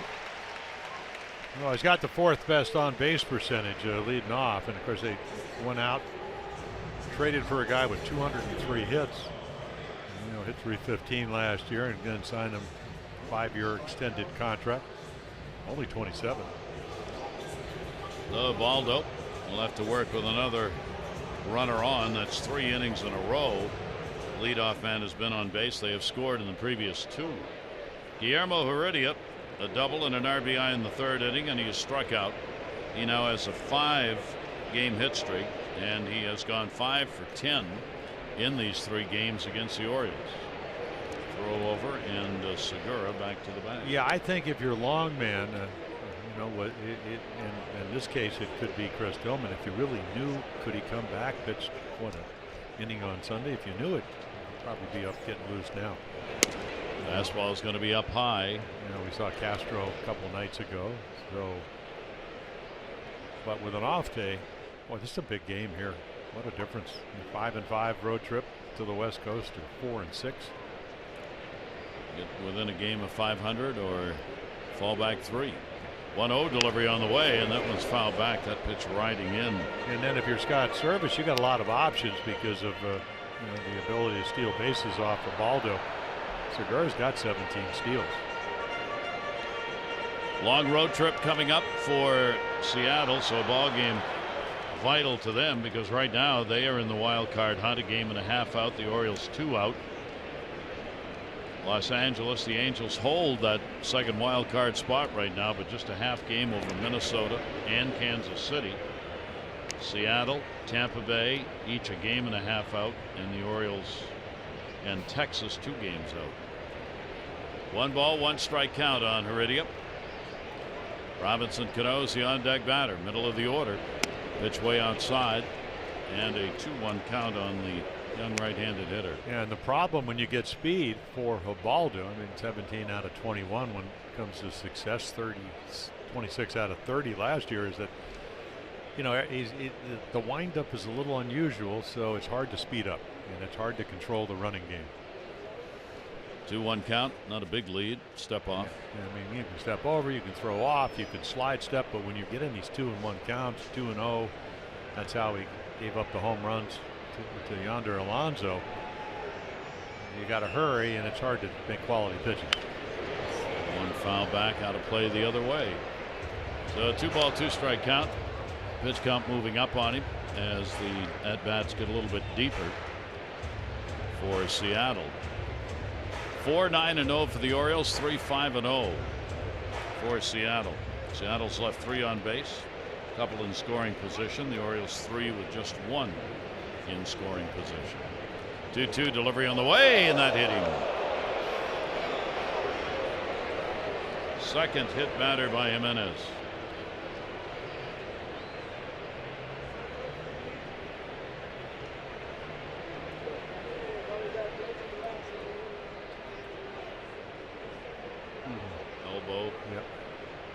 Well, he kind of hangs over, and he's a line drive hitter trying with 2 strikes to guard the plate, and he doesn't get the arm out. And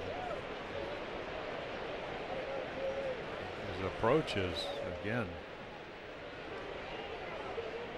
try to stay on the ball and then get a lot of nerves running down to that elbow. So again, right there, running fastball, certainly not that far inside, but gets him square somewhere in the forearm. The 9th time he's been hit by a pitch this year.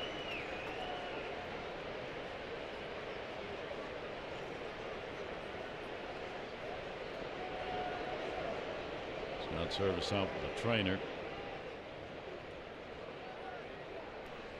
He wants to stay in the ball game. Left-hander Rich Blyer's up.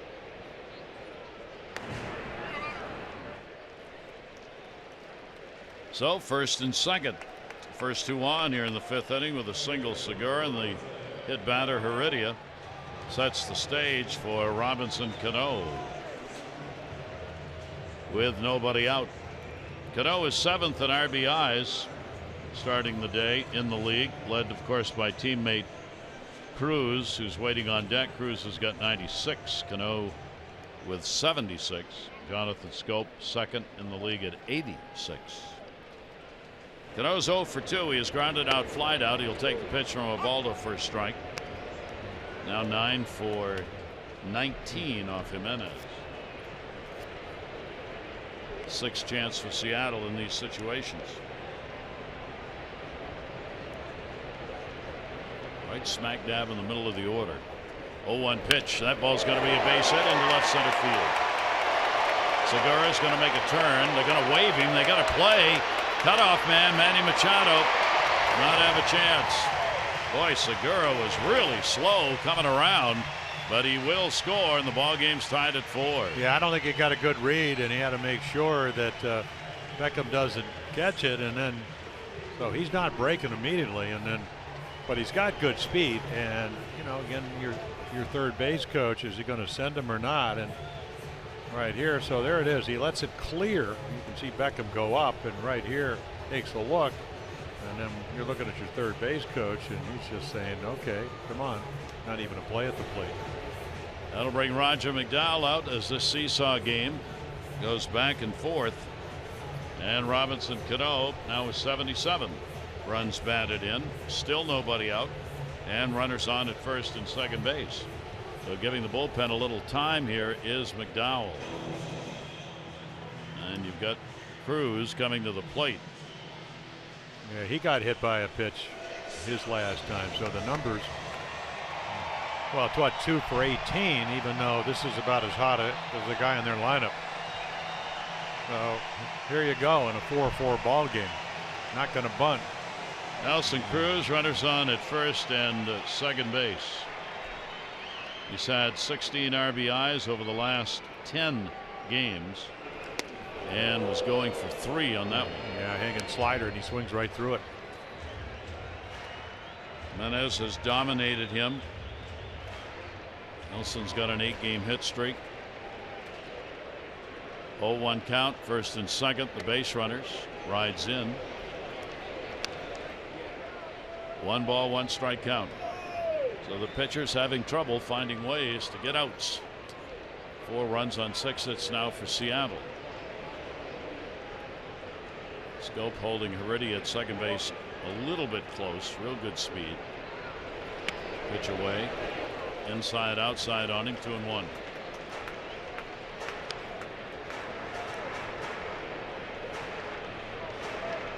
Kind of like a tennis match. How do you play the big points? And this was one of them right here. Cruz is 9th in the league with runners in scoring position, hitting .351. 2-1 delivery to him. Puts it up in the air. Infield. Scope. Infield fly rule. He's got it. Runners will stay where they are, and there is a very big first out. Nelson Cruz. And don't think Buck Showalter's not thinking about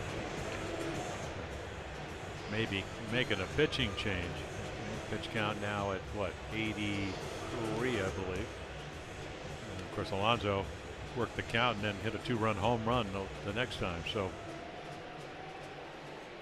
here he is. He's hit the ball hard twice. Flied out to left. Mancini had to make a good catch on a line drive. And then the home run he blasted in the 4th inning for his 23rd. Infield double play depth. Shifted around. Pitch a strike on the inside corner. 0-1. These are tough games. StatCast brought to you by the Chevy Silverado and your Baltimore area Chevy dealers. Heredia and Cano. 0-1 pitch to Alonso, and he'll foul that back, and the ball gets up on him. Well, the opposite of the last at bat, where he hit a 3-1 fastball for the 2-run home run. So now, hopefully, if you're a Baldy, you can pitch out of the zone, maybe get him to roll over, strike out, hit a double play ball to get the shift on. Wayne Kirby directing Gentry in center. That's just the second time he's been out there. Moves him a dozen steps more to left after that last pitch. 0-2 count. Pitch on the way to him, and that's way up and away. Yeah, you make those moves predicated on, you know, the spray charts, but it's also predicated on, can your pitcher control the stuff? In other words, in this count, the spray charts tell you, well, yonder cuts down a little bit, maybe more of a pull hitter when you hit the home run, and you count in his favor. But if you make a mistake, well, you'll be out of position. Alonso takes it. See, not even too non-competitive, not even close to being strike pitches. He's kind of working his way back into a hitter's count. Yonder Alonso, 2 balls and 2 strikes. Just starting to pick his game up after the deal that brought him over here.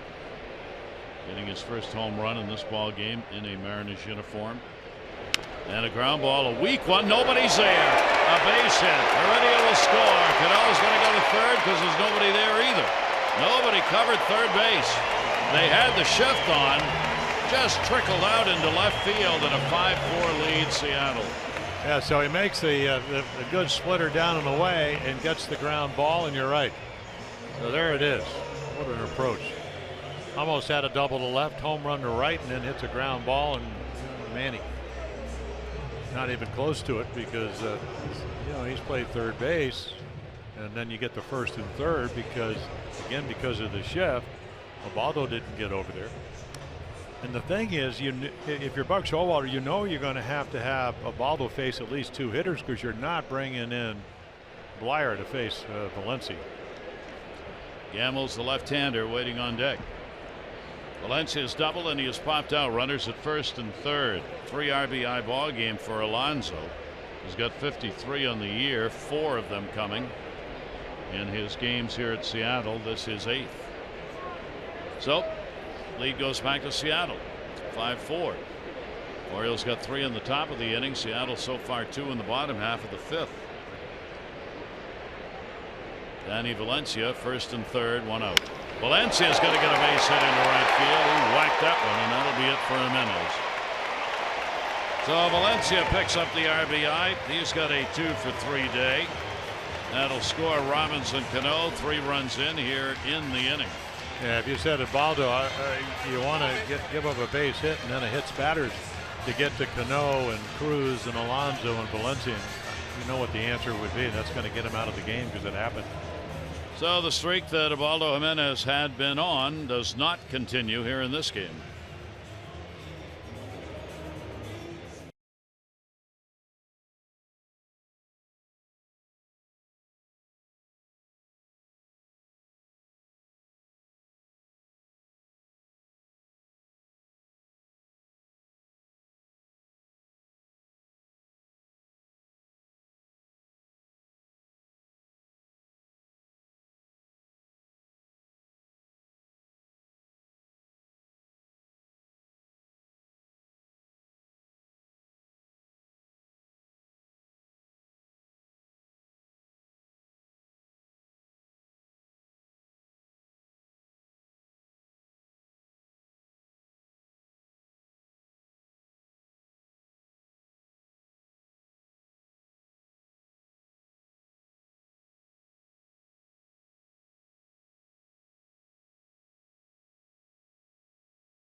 Pretty good for the first 2, and then they rough them up. Innings 3, 4, and 5.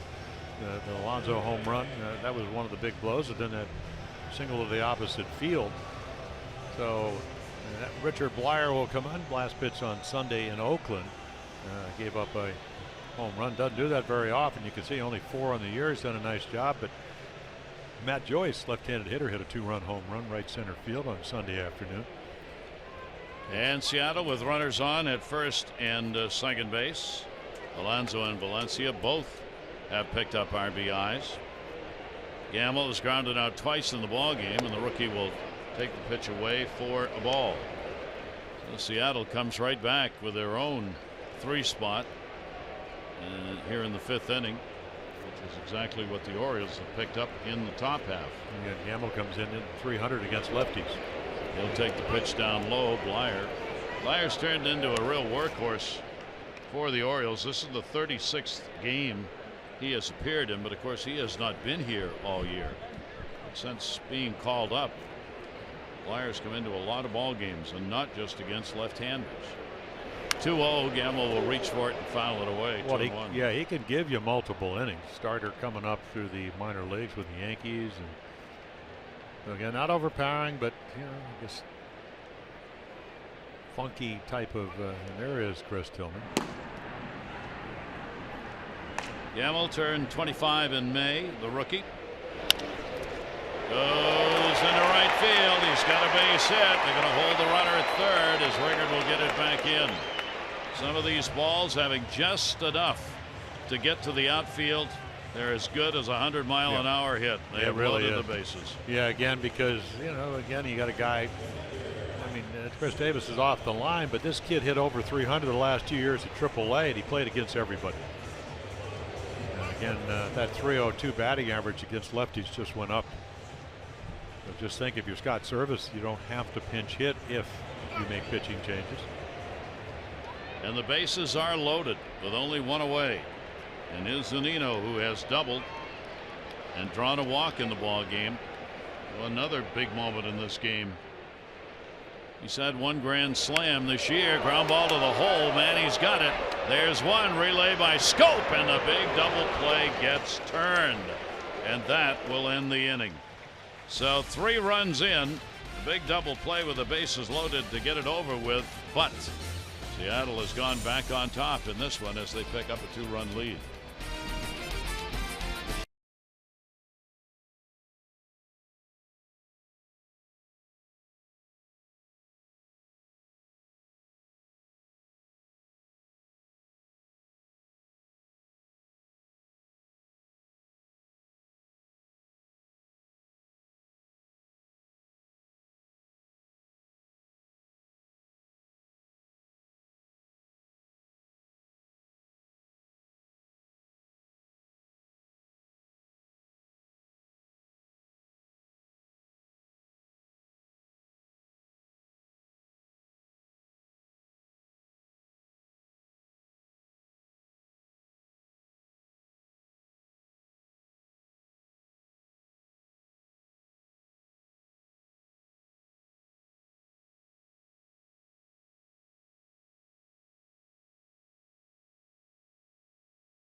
Oriole advocates are going to conduct their 2017 cardboard to leather equipment collection presented by Legg Mason during the 1:35 game against the Angels. Fans are encouraged to bring new or gently used baseball equipment to the game. Benefits the underprivileged youth in developing countries. For information, OriolesReach.com. Jared Dyson has come on to play in center field now. That would be for Heredia. Yeah, I guess that getting plunked by that pitch had to leave. A little ice on it. They caught in the elbow. Yeah, they go down to Tampa Bay, so off day tomorrow. So Dyson on in center.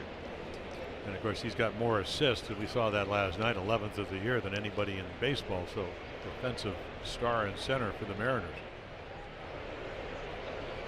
Orioles will try and get it back now. 6 runs, 9 hits for Seattle, 4 runs, 9 hits for the Orioles. Mark Trumbo, the only Oriole who did not hit in that 5th inning. He has hit into a double play and a fielder's choice. Pitch will be taken inside. Zick on the mound, coming on in the last inning and getting the 2 outs needed and the innings. So for the moment, at least, he is the pitcher of record. A couple of ground balls, that's what he does. Sinker slider pitching. Swinging and a miss on a good pitch. Yep. So Jimenez, just 4 1/3 innings. He hasn't pitched a lot, even in the last 2 starts. Lasted only 5 1/3 and 5 2/3. He gave up 6 runs, 8 hits, 4 1/3 innings, 1 walk and 2 strikeouts for Jimenez. 1 ball, 2 strike delivery on the way. Held up on a pitch away. Marco Gonzalez, the starter for Seattle, non-decision, 4 runs, 9 hits in 4 1/3. A couple of, you look up on the board here, 2 3-run innings for respective clubs in the 5th. Very offensive game here in game 3. 2-2 delivery. Trumbo up the middle. He kicks it right back off for the base hit. So the Orioles get the leadoff man on here in the 6th inning. And Mark has a 7-game hit streak. Tony Zych is not going to blow you away. He's pitched to contact type of guy, and when he pitches in the middle of the plate right here, this is the result. Just a rocket back up the middle. And nice approach. Got a pitch to hit, didn't miss it. Orioles have had the leadoff man on 3 out of the 6 innings. So they'll try and bounce back against Zych. Davis has struck out, drawn a base hit. A chopper. Cano wants 2 desperately. The tag, the throw, and got him. Cano having to reach out. Trumbo trying to get under him, around him, over him. Tried to avoid the tag, but Cano laid it on him. Yeah, the timing perfect. If you stop, what he's going to do is throw to first and get you in a rundown. So again, right here, slow hopper, and right there, somewhere the tag, and then a quick throw. Again, Mark rumbling down there, and Chris Davis getting down as quickly as he can. A 1 pitch. That's 3rd double play of the afternoon on the ground. We got another challenge. As the Orioles are going to challenge. Well, we'll see. I think it's the call on Trumbo, or is it the call at first base? They have to be specific about it. And that's what the crew chief is asking Buck Showalter right now. What are you challenging? Oh, well, safe. I don't think there was any question about the tag on Trumbo, but he certainly looked safe at first base. That's not going to take long, did it?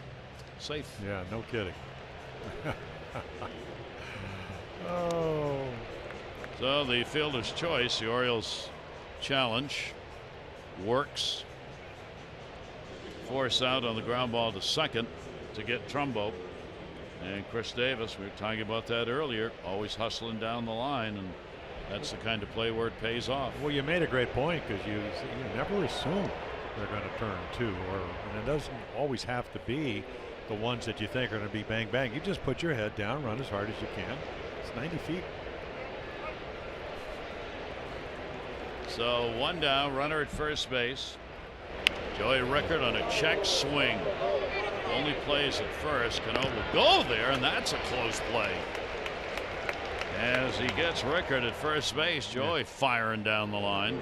Well, again, he gets jammed, so he really doesn't get out of the box very quickly, but here's the end of it. Watching and going. And of course, Cano gets him by, what, a stride, half a stride. Runner down to second. Yeah, he hurries just enough to get, has impeccable timing. Beginning for Cano, he's making all the plays here. So 2 down with a runner at second base. Here's Caleb Joseph. He is single, grounded out, picked up an RBI. Zych with a delivery to him. That will miss away for a ball. Interesting ball game with a lot going on offensively, and the pitchers struggling mightily to get outs. Orioles 2 for 4, runners in scoring position today. Caleb Joseph, chopper foul. I've got him in the batter's box. Yeah, he's looking sinker and something hard, and Zych makes a nice pitch. Gets him to chase something out of the zone. Orioles now have 10 hits in the ball game. What a road trip in that regard, even though they're 4 and 5 in the trip. They've had 6 10-hit games on this road trip. 10 hits or more. Only been out of 1 game, and that was a Sunday game up in Oakland. 1-1 delivery on the way. That's to right. They were playing near the line. Martine's right there and puts it away. No runs, 1 hit, no errors, and 1 left on base. We go to the bottom of the 6th. It's an offensive battle.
Look at our Geico highlights. A lot of action in the 5th inning for both clubs. The Orioles came in trailing 3-1. Caleb Joseph will get Rickard all the way to 3rd. Then the wild pitch gets Rick home and Caleb to 2nd, and then Gentry with a triple. The Orioles will score 3 runs on 5 hits. Take a 4-3 lead. Here come the M's. Yonder Alonso already with a 2-run home run. It's a little single, so 5 hits, 3 runs. 6-4 Mariners. 10 runs, 19 hits through 5.5. Geico, 15 minutes could save you 15% or more in car insurance. Visit geico.com to see how much you could save. Blyer out of the bullpen for the Orioles in that last inning. He will face Martin. Leones Martin on a swing through. He has popped out twice to short. Fine play made on the last one, an over the shoulder catch by Beckham. So Martin, then the top of the order. Segura. 8 came to the plate in the 5th inning for Seattle. 8 came to the plate in the 5th inning for the Orioles. Left-hander's delivery is going to miss down low. For Martin on the season against the lefties, 235, only 157 against right-handers. Manny Machado just off the grass at 3rd. That one blistered to right field. Does it have enough in the leg department? Way back. Goodbye, home run. The second one that's gone into the front row in this ball game. And Martin gives them a 7-4 lead. Again, big contract for the Rangers that the Mariners get him. Hits 15 home runs last year. This year, because of the depth, goes down in AAA. Hits 11 home runs, steals 24 bases, and this is what he can do. He's a very good defender. Again, Joey Rickard trying to find the fence, and then right there over that little railing into the first row to make it 7-4. So consecutive games by Richard Blyer. Lefty's taking a beat. 3rd home run picked up by Martin, and gets his 8th RBI. Martin playing in his 30th game with Seattle. So Jimenez gave up a home run, and now Blyer gives one up. Top of the order, here's Segura. Segura will take the pitch on the inside corner for a strike. Segura, 260 hitter against left-handers, and Segura has had one of his 7 home runs off southpaws. Martin, first home run off a left-hander this year of the 3 he's hit. Segura will chop that one foul.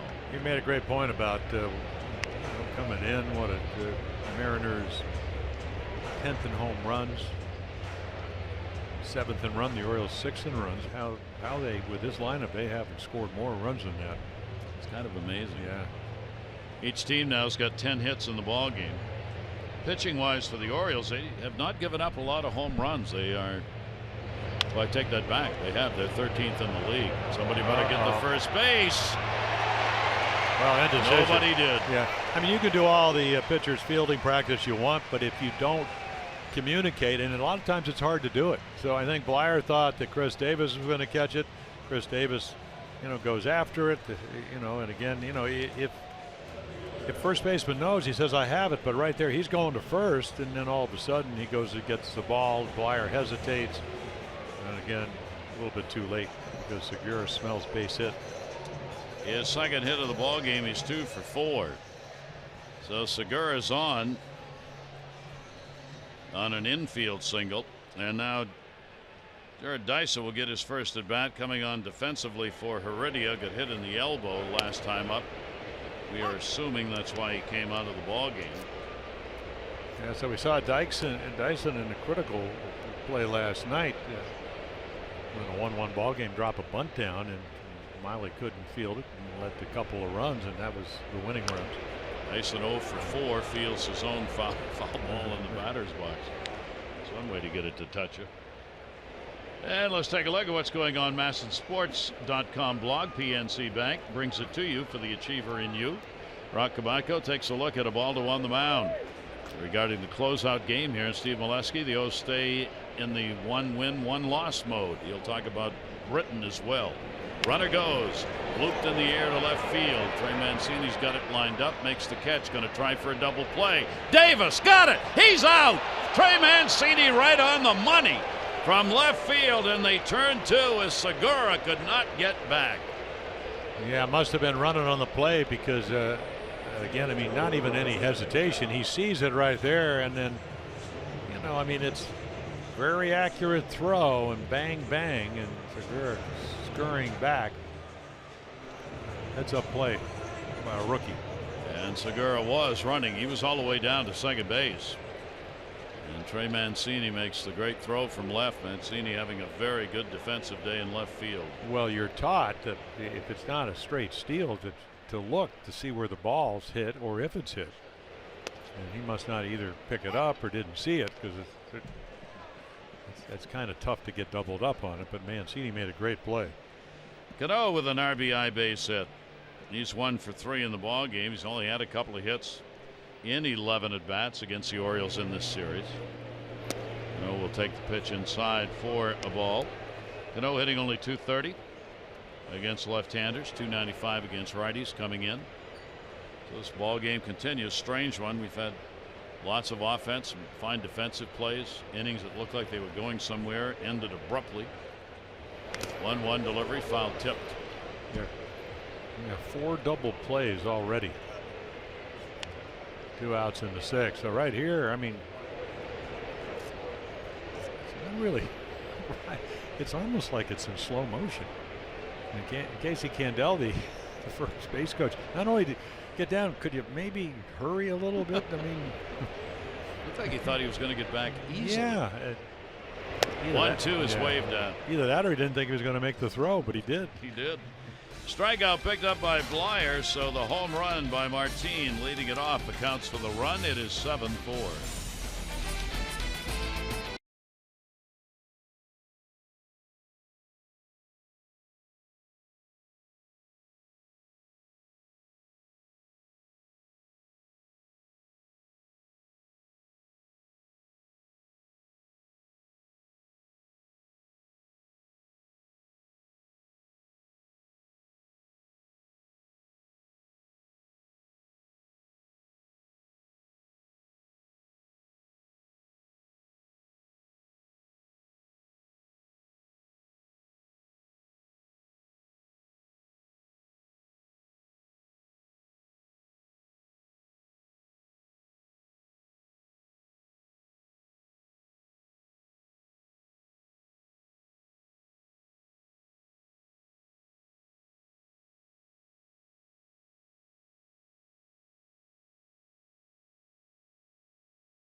The Angels going to be time for the kids to run the bases again. It's presented by Weiss Markets. Watch your kids' big league dreams come true. Ages 4 to 14 after the ball game Sunday. They'll run the bases just like their favorite birds. For tickets, go to Orioles.com. Great day for the kids. Sundays all season long when the Orioles were home this year. There you go from Hagerstown. A lot of signs on hand here from the Oriole fans who are on the coast. Ain't baseball great? Well, when you're ahead, yes. When you're behind, it's not so great. Yeah, by 3. Yeah. Need some offense. Big already, a big triple by Craig Gentry. Zick goes to short. Yeah. It's going to be a base hit on the delivery, and making a big turn, Gentry. So Gentry, a triple and a single in 3 times up, and the leadoff man is on again. Well, Tony Zick does, you got to hit off his fastball and again try to recognize the slider, because it's going to be 90-91, and so a nice quick bat, got a ball in the middle of the plate. I would imagine they'll get some people up behind him with a 3-run lead. 4 out of 7 innings, leadoff man on. Gentry going after the first pitch. Here is Beckham. He was the leadoff man on first inning. Came all the way around. So he delivered the home run, his second leadoff home run, and he's had a single and an RBI along with it. 33,448, big crowd, lots of youngsters, biggest crowd of the series. 33,448, and here comes Scott Service. May have seen enough right here. The bullpen is ready to go. So after a throw over to first base, he's not going to let him pitch to Beckham. So Zick will come out of there. He'll go to the bullpen for the second time. And what turned into a bullpen game with each starter going out after working only 4 1/3 innings. Seattle's got the 7-4 lead, but the Orioles have the leadoff man on here in the 7th.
Got our Alexis Towson drive of the game. Yeah, well, and once again, I mean, Monday night leadoff home run.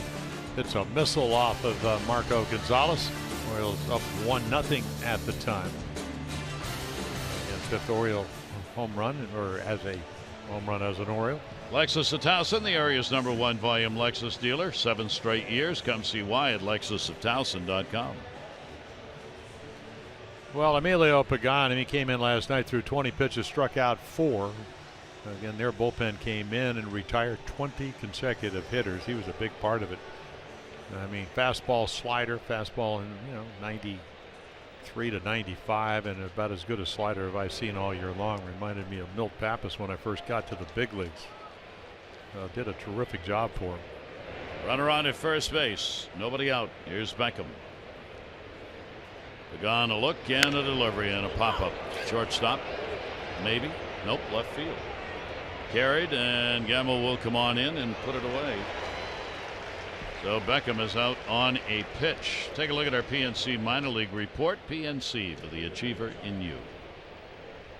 Well, take a look. Colin Woody, his second year, and he comes up, and Preston Palmeiro on the bottom. It's his second year. Last year at Aberdeen. So again, you like to see young prospects at Delmarva. Ryan Miter, the manager down there. So again, no home runs in about 38 at bats for Preston Palmeiro. Home runs coming up. Runner at first still with 1 away. That ball in the air to right field. First ball hitting. Martinez there, runner halfway. He's got it. 2 pitches by Pagan and 2 outs. Yeah, he was striking people out last night. Today he just goes, okay. And they know what he's going to do. It's just, again, 20 pitches, back-to-back nights. But certainly doesn't deter his confidence of throwing strikes. Tillman's still up in the bullpen, ready to go. So looks like he'll be coming on. Bottom of the 7th inning. Here's Jonathan Scope. Base hit first time up, 5-game hit streak. He's 1 for 3. Gentry still on at first base. Pagan will throw over. With a base hit in this one for Jonathan now, he's hit in 28 of 33 games since the All-Star break. Hitting over 320 during that span. He's got a new high in home runs. 26, previous high last year at 25. Big lead over there. Runner not going, and another one popped up. Second base, Cano. Well, Pagan comes on, throws 3 pitches, and gets 3 outs. Can't do better than that out of the bullpen. Orioles leave 1. Stretch time.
Event going on now at your Hyundai dealer. Visit buyhyundai.com today. Fans up for the 7th inning stretch here at Safeco in Seattle. Gary Thorne and Jim Palmer with you. And here's Tillman. Yeah, an inning third on Sunday. So after 194 starts for the Orioles, first time in the bullpen. So the ERA came down from 8 runs a game. Numbers very high. Shoulder injury last year lingered to this year. And again, not pitching to his capabilities. You go back 5 years ago, his career turned around when he came up really right before the All-Star game, and it's a whale of a game. Ended up going 9-3 that year, and then years where he's won 13, 16 games on occasions. So he's been the #1 pitcher for the Orioles since then. Cruz will lead it off. Hit by a pitch, scored in the 4th inning. Nelson has not extended his hit streak, which is still at 8. The DH has also struck out and popped out. Cruz, Alonso, and Valencia due up. Well, for Tillman, better velocity in Oakland. This will be another test.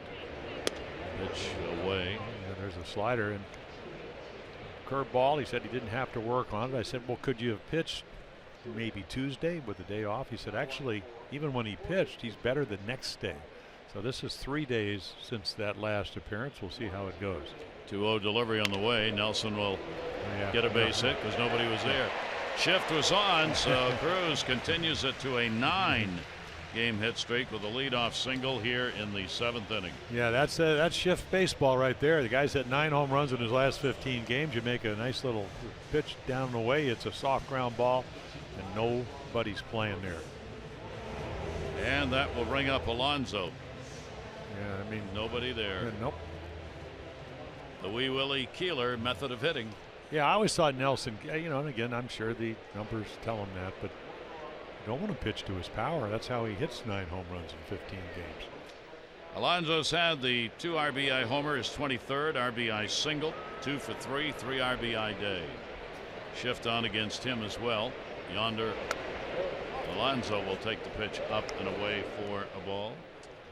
Take a look at where they're positioned in the shift. StatCast brought to you by the Hyundai Summer Clearance Event, going on now at your Hyundai dealer. Visit buyhyundai.com today.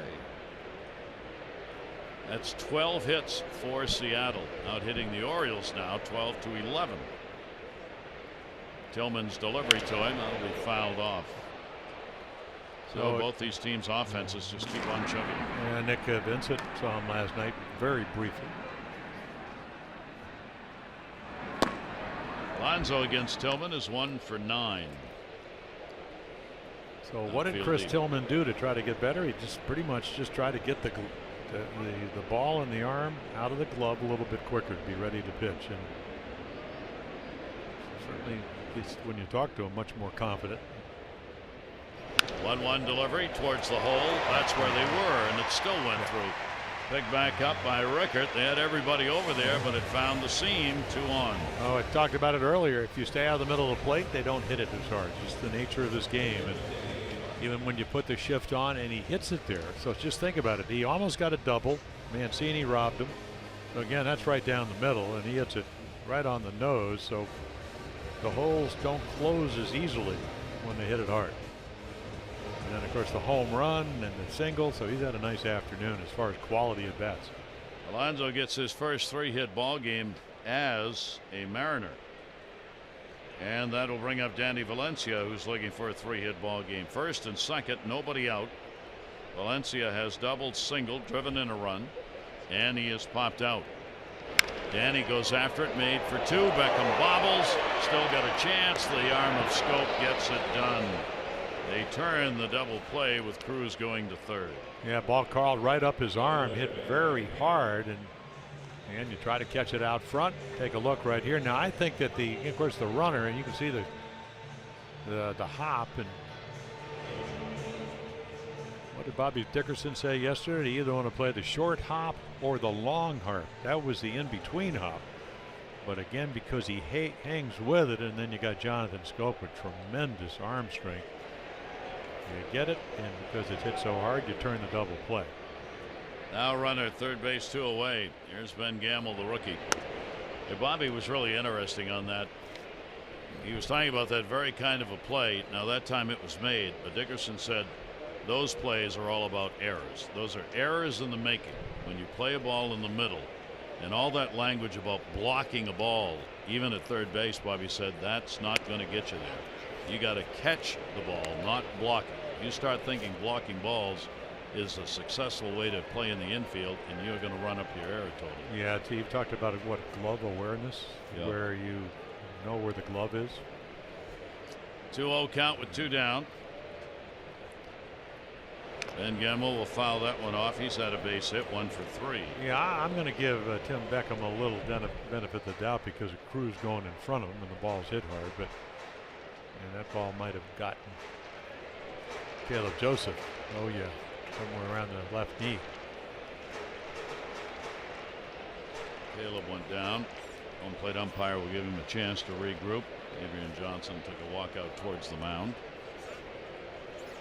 Well, you're down by 3. Huge at bat here. Gamble already with a nice afternoon. Hits well in these situations. 280. 7 runs on 13 hits for Seattle. 4-11-0 for the Orioles. And Gamble with a 2-ball 1-strike count. Chris Tillman out of the set. Gamble will put it in the air and diving. It's a Trey Mancini day. He comes up with another outstanding play in left field and saves a run. Trey Mancini, he's gone right, left, and back, thrown somebody out at first. Hot outfielder.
Like we promised earlier in the game, Miller time brought to you by Miller Lite. Yeah, Dyson comes in earlier for defense or the injury to Heredia, so he's not happy flight out. And then Segura kind of thinks that there's no way that Mancini's going to throw him out. And right there, gets thrown out. Play right in front of him. Didn't get a good read on it. And Trey Mancini, who really Gold Glove afternoon. So Mancini, great job in the field. Ferry bringing the folks back and forth in and out of Seattle over to the islands. Nick Vincent. Yeah, saw him last night, having a really good year for him. You know, again, fastball, slider, changeup, sinker. You know, 3-pitch pitcher, low numbers across the board, keeps the ball in the ballpark. You know, good numbers of the first batter, so that'll keep your inherited runner number down. Trey Mancini, a base hit. He is 1 for 3. Orioles down by 3.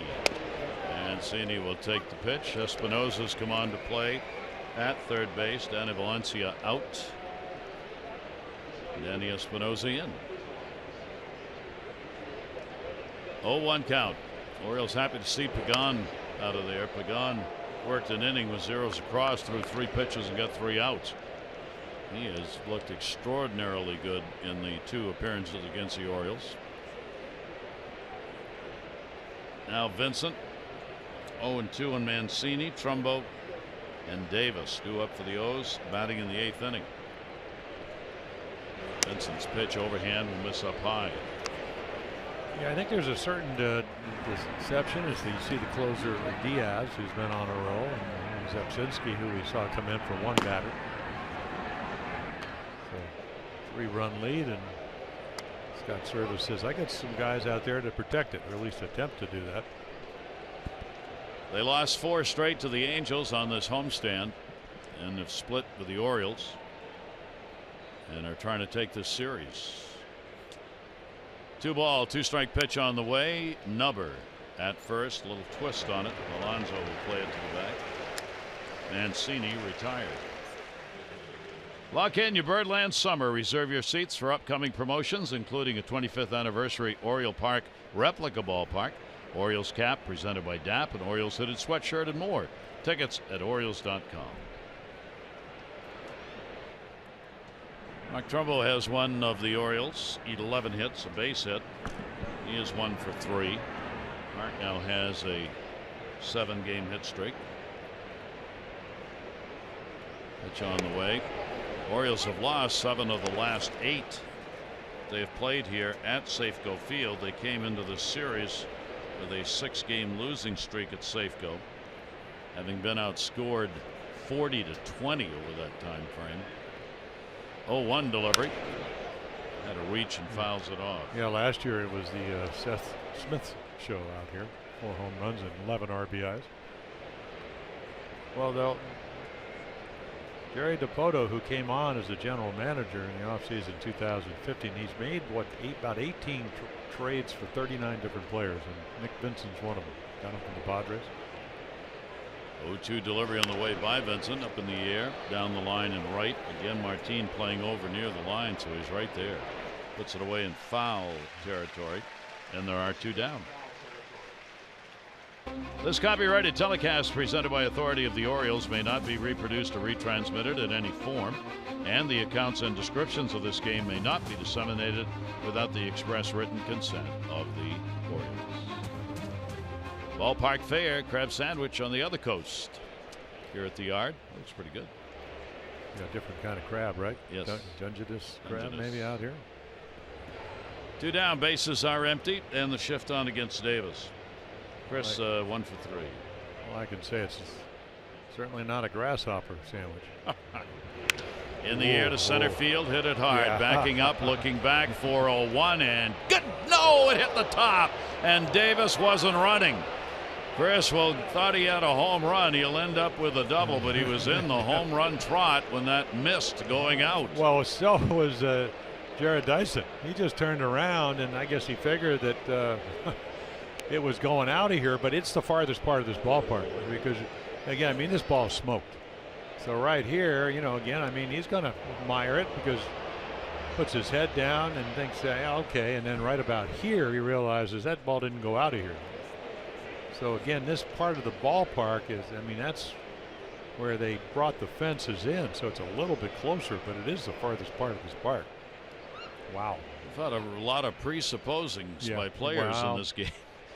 A day game after a night game, but there's no excuse for that. Oh, all for 17 well, no, million. Yeah, well, no, that's what I'm saying. I mean, it's not like you take a discount on your paycheck because you had to play in 12 or 13 hours.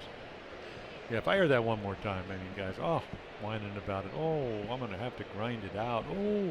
Oh, no. Just thinking you had to work. No. Here's the 0-1 delivery and a swing and a miss on a pitch away. 2 down. Rickert, a base hit, run scored, 1 for 3. So the Orioles now with a dozen hits in the ball game. Yeah, it's one of those things. They always, you've talked to players. God, how lucky I am to be able to play this game. Well, then act like it. Exactly. 2 for 5. The Orioles with runners in scoring position. 0-2 delivery on the way. Will be up and away. Remember when I don't know, when I used to play ball when I was, growing up, 10, 11, 12, 13, you hit that ball, you're out of the batter's box flying. I'm going to show my I'm going to show my friends I can really run. It's not cool. No. 1-2 and reaching, and that'll reach the seats. As that bat will stay alive. What an offensive going on we have here, and not over. Orioles need one more on. They get the potential tying run to the plate. Yeah, and they're not going to pinch hit for Rickert because of Zepsinski out in the bullpen. I mean, they did it last night. They waited to actually start the inning. Pagano had pitched so well, and then they pinch hit with Seth, and you brought in the lefty, hit the ball well, but nothing to show for it. So Nick Vincent 1-2. Davis off second base, in the air. Third base side. He's got the angle. Third baseman. So Espinosa puts it away. No runs on 1 hit, no errors, and 1 left on base. Bottom half of the 8th coming up. M's by 3.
They will start a 6-game homestand on Friday with 3 against the Angels.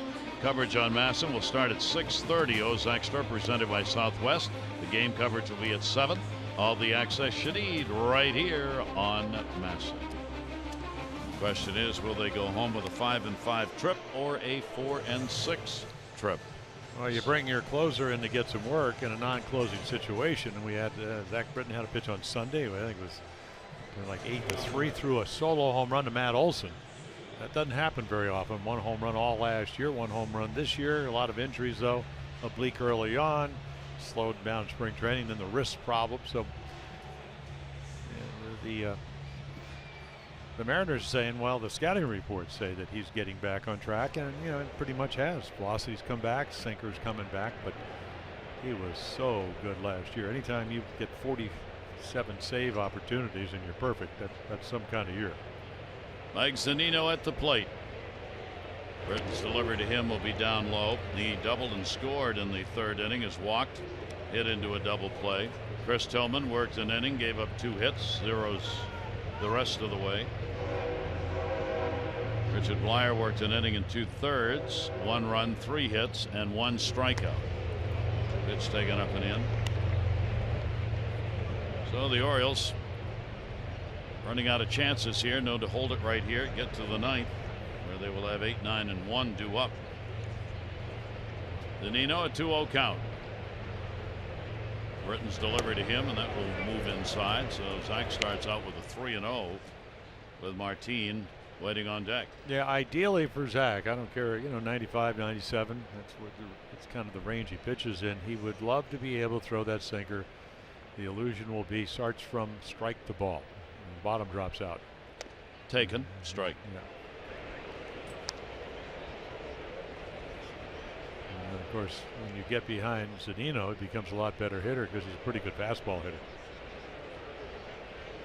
And that's what he'll be sitting on. 3-ball, 1 strike delivery to him, and he'll get a base hit into right field. That'll be played by Rickert. So Zunino's on 2-hit game. Well, it's funny when you get behind hitters, even guys that are hitting around 215, they become a lot smarter because they think they know what's coming. So he thinks he knows the fastball is coming. And again, it's a good at bat. His hitting instructor Edgar Martinez, one of the great DHs of all time, said when he lets the ball travel, he's able to do that. Doesn't have to go out and get it. 6 out of 8 innings. Leadoff man has been on in this game for Seattle. Here's Martin. He's one of them. He had a home run. He was leading off the 6th inning. He got his 3rd home run. Solo shot. He has popped out to short twice. 14 hits on the board for the Mariners. 7, 14, and 0 for the M's. 4, 12, and 0 for the O's.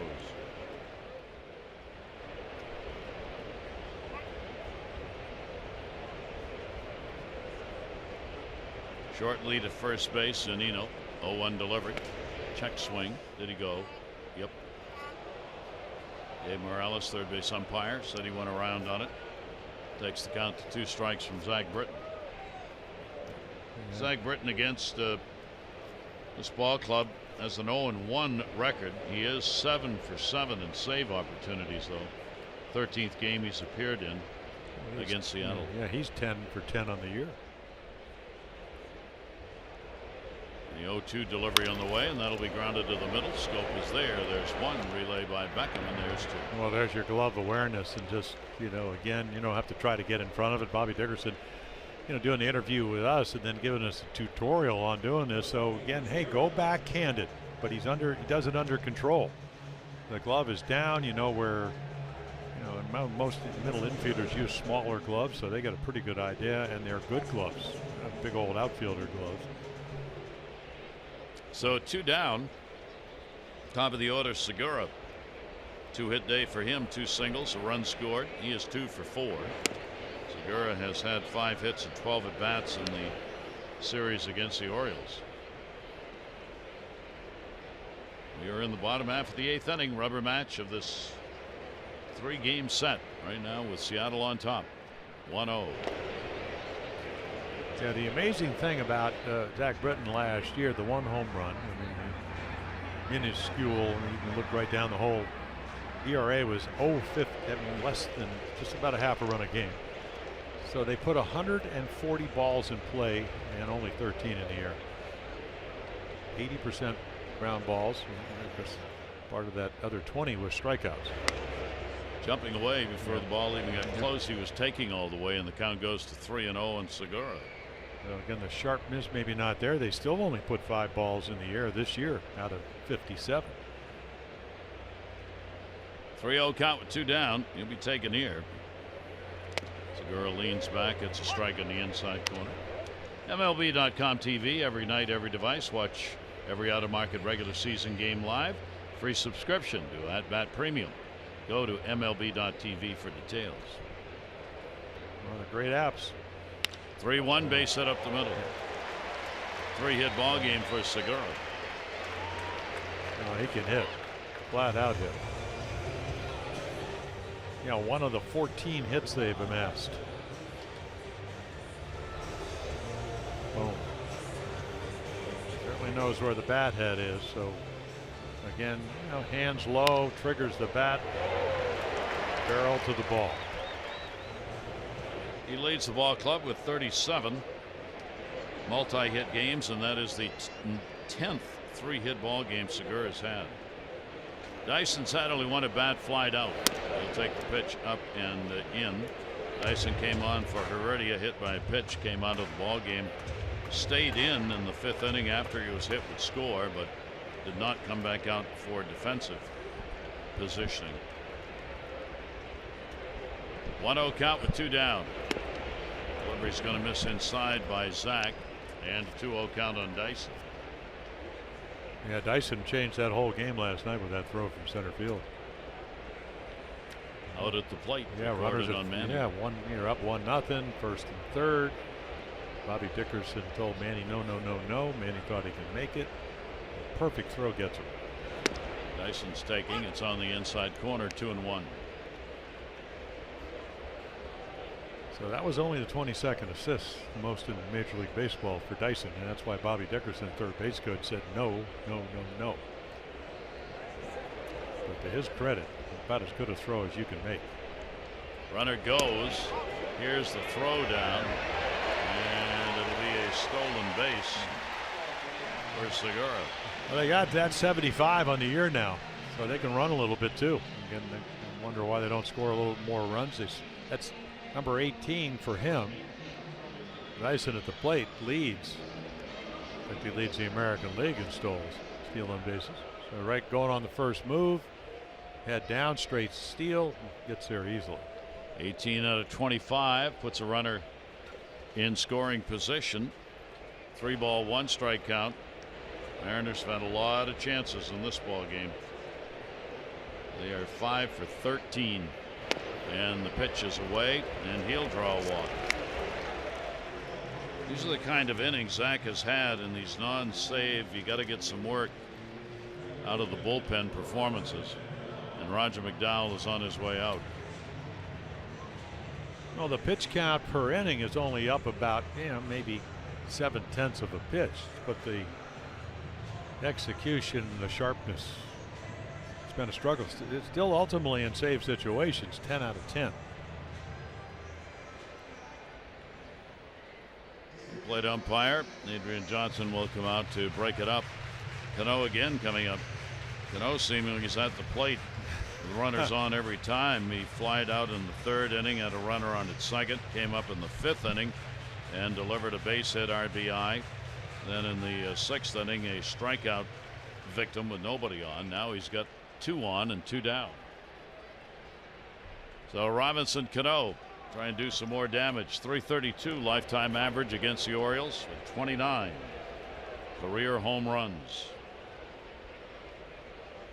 Base hit, his lone hit today, 1 for 4. Cano takes Britton's delivery for a strike. A little 6 for 15 lifetime off of Zach Britton. He has touched him up harder than anyone else on the roster for the Seattle team. And you got good speed in both Segura and Dyson. Britton, here's the 0-1 delivery. Cano will take it. It's away. 1 ball and 1 strike. Cano would love to add 1 or more here in the 9th inning. And Zach doesn't want that to happen. Yeah, he was so good last year. Per 9 innings, they only gave up like 5 hits per 9. This year it's double.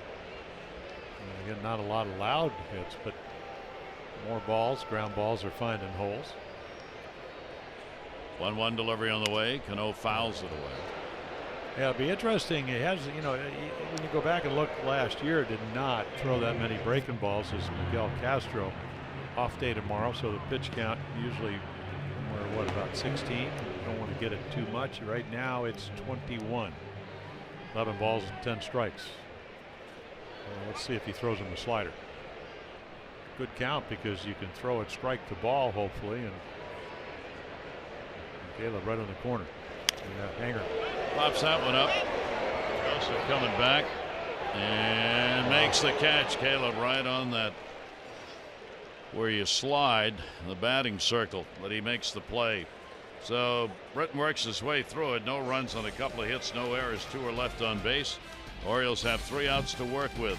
See what they can do with it, as it will be Joseph, Gentry, and Beckham due up.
Orioles baseball on Masson is brought to you by Southwest. Yes to low fares with nothing to hide. That's transparency. This beautiful afternoon in Seattle, the Orioles not having a beautiful day so far in the field. They trail 7-4. Rubber match of the 3-game set. Final game of this 10-game road trip. And there's your closer, Edwin Diaz, 98 miles per hour, around that. 99 last night. Slider, 26 out of 30. More strikeouts than innings pitched. And again, low averages. Now has given up some home run. Did walk 3 and get the loss against the Angels in 1 inning. But usually has pretty good control. Came in last night. Got the 26 save. 10 pitches. Caleb Joseph will lead it off against him. First save opportunity Diaz had against the Orioles was last night. 5th game he's appeared against them. Limited 3 2/3 innings. So the Orioles bat in the 9th. And Caleb Joseph has had a base hit and a run scored. 1 for 3 in the ball game for Caleb. 1 for 8 in the series. Diaz pitch will be fouled back. Worked that one inside. Yeah, out of Puerto Rico, came up, as we mentioned last night, through the minor leagues as a starter until the last couple of years, and then throws enough strikes, put him in the bullpen, let him pitch at the back end. Here's the 1-1 delivery on the way. Caleb again will fight it off. Yeah, pretty nice windup, 6'3"-ish, somewhere in the 190 range. One of the problems for the Orioles has been beating clubs that are under 500. Which is where Seattle is coming into this game. Orioles are 35-21 against teams under 500. That's the worst mark in the majors. Really? Yep, it's bounced outside. Count goes to 2-2. Thank you. I think that would actually be pretty good, but apparently that's not the case. Yeah. Not good enough. Now the Orioles good at home, on the road horrendous.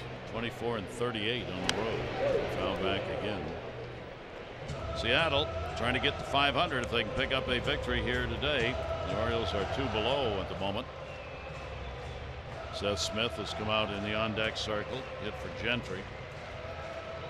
So at least you know you're going to get a lefty-righty matchup because the closer, they do have somebody getting up in their bullpen just in case. Or that could just be the throw with the off day tomorrow. 2-2 delivery. Caleb takes one inside. Use a walk right here. 3-2.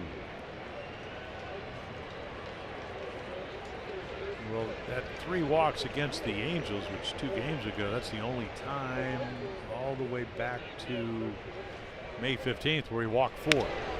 And down the line, diving, can't get it, but it's a foul ball. Martin. Well, again, he's played over there, and they're going to pitch him away. Everybody shifted around, and he almost caught a ball that's 3 feet foul. And that's your positioning. Check that out. Or maybe 18, 2 feet foul. The ball tailing away.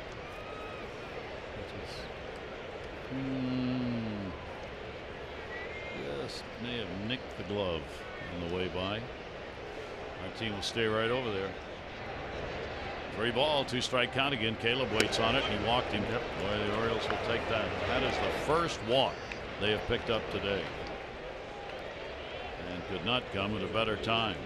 Well, let's see how they play Seth Smith. We haven't seen him bunt, but we have seen him hit balls as he did on Monday night to shortstop. So looks like they're going to shift around.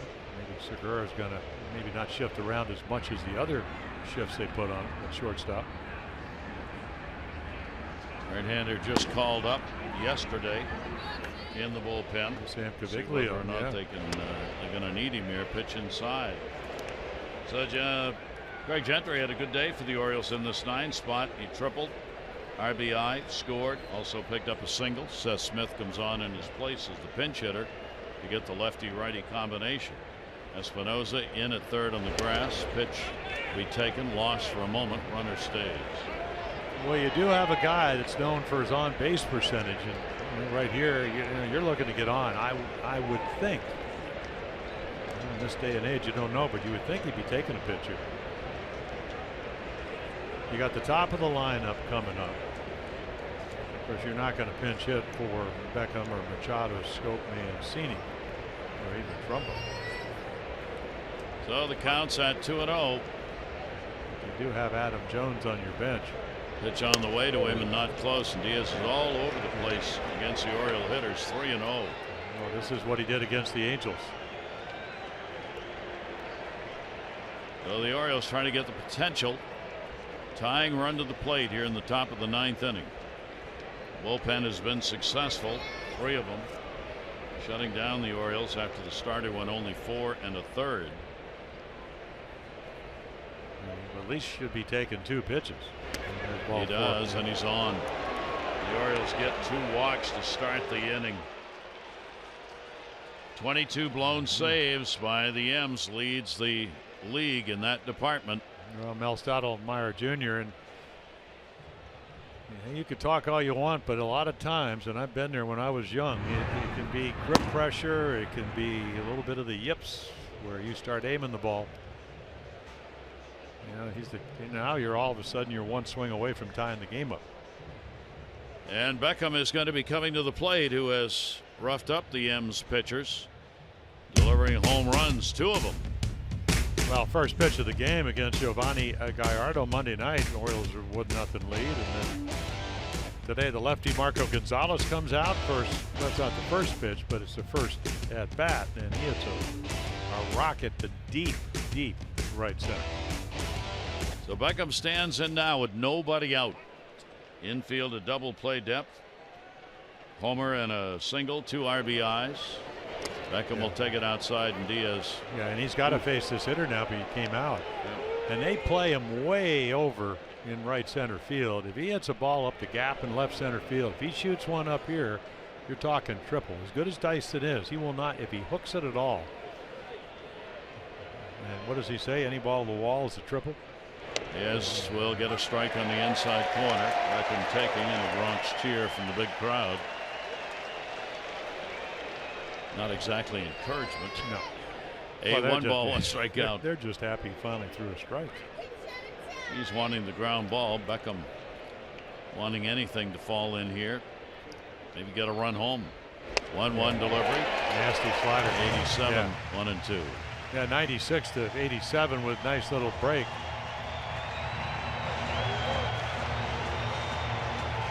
Well, we used to always call the 3-run home run the Weaver. But the other thing about the Weaver is that the last thing Earl ever wanted a player to do with runners at first and second down is hit a double play ball. So strike out, pop up, as he used to say, give us a chance. 1-2 delivery on the way, and that'll be outside. Wanted him to go after it, and he wouldn't. 2 ball, 2 strike count on Tim Beckham. He's been the Orioles leader here all month, #1 average in the month of August. And Beckham now trying to pick up yet another big hit for this ball club. Here's the 2-2 delivery and foul bag. Yeah, terrific high ball hitter, but then again you got a power guy. That pitch at 97 up and in.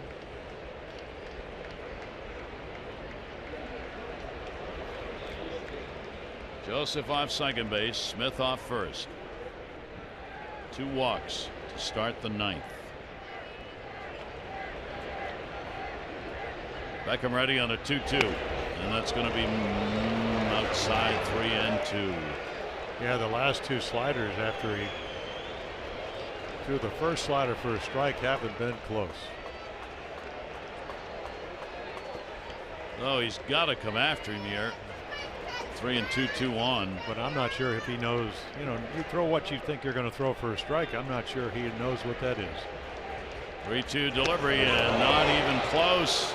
He has walked the first 3 to load the bases. Well, he did it against the Angels and sucked up a loss. And you know, again, I mean, you're at a point of the season. You got a rookie they just called up out in the bullpen.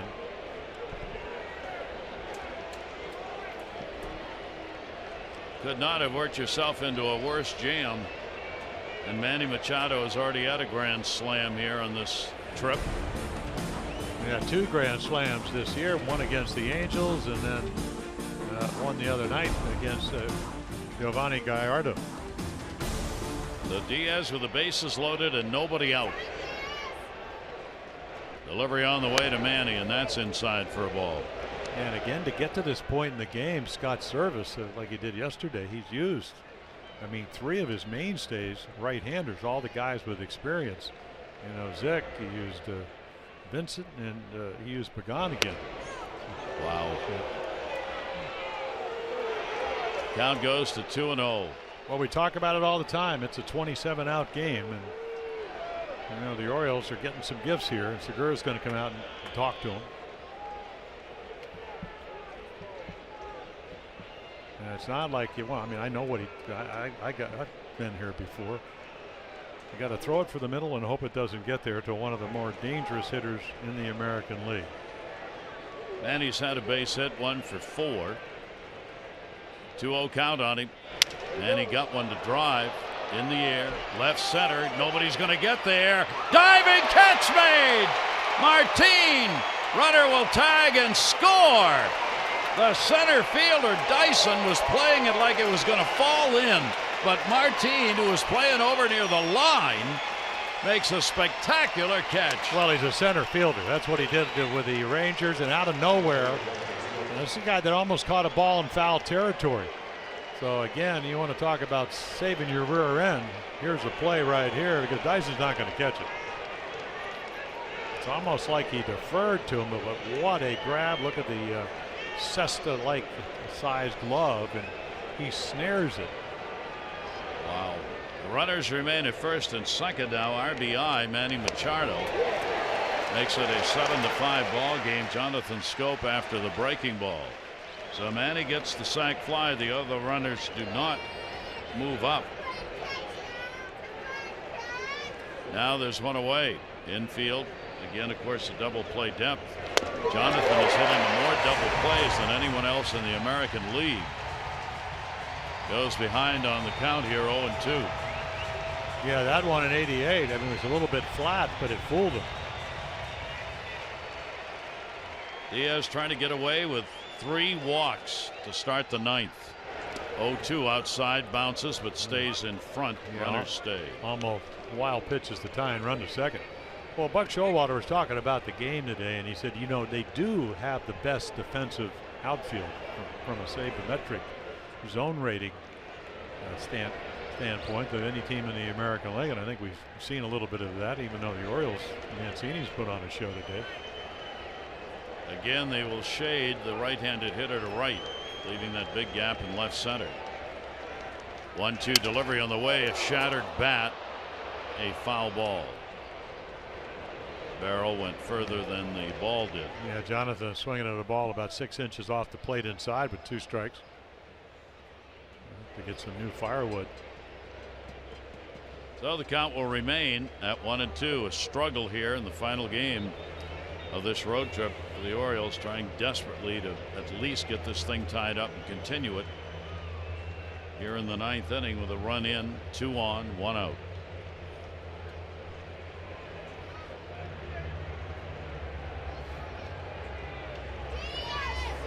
Jonathan got his base hit first at bat. Hit streak at 6. 1-2 delivery right there. Wow, 100 miles per hour.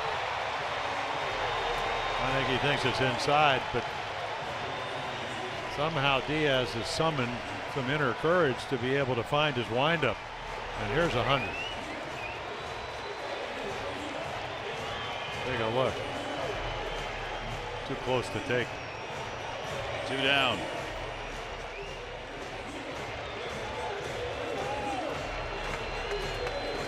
Not done yet. No. Now Mancini comes up. He's had a base hit. He's 1 for 4 in the ball game. Runners remain at first and second. 2 away. Orioles down by 2. Pitch will miss for a ball. Zink on the line to get the win in this ball game. And a ball to Jimenez, if the Orioles don't come back, would take the loss. Fouled away down the right field line. Yeah, again, Martin not that far off the line, but again, Mancini about as good a power anybody on the Orioles to the opposite field. Never seen a right fielder play every hitter so close to that line and right. Well, I guess that's what 97 to 100. Just figure they're not going to put it in play anywhere else. But of course, the whole outfield is shifted away. So the shift, we see it so often in the infield, but this is your outfield shift. He moves back a little more towards center. 2 ball, 1 strike delivery on the way. Trey will pop it up. It'll be back over the screen. 2-2.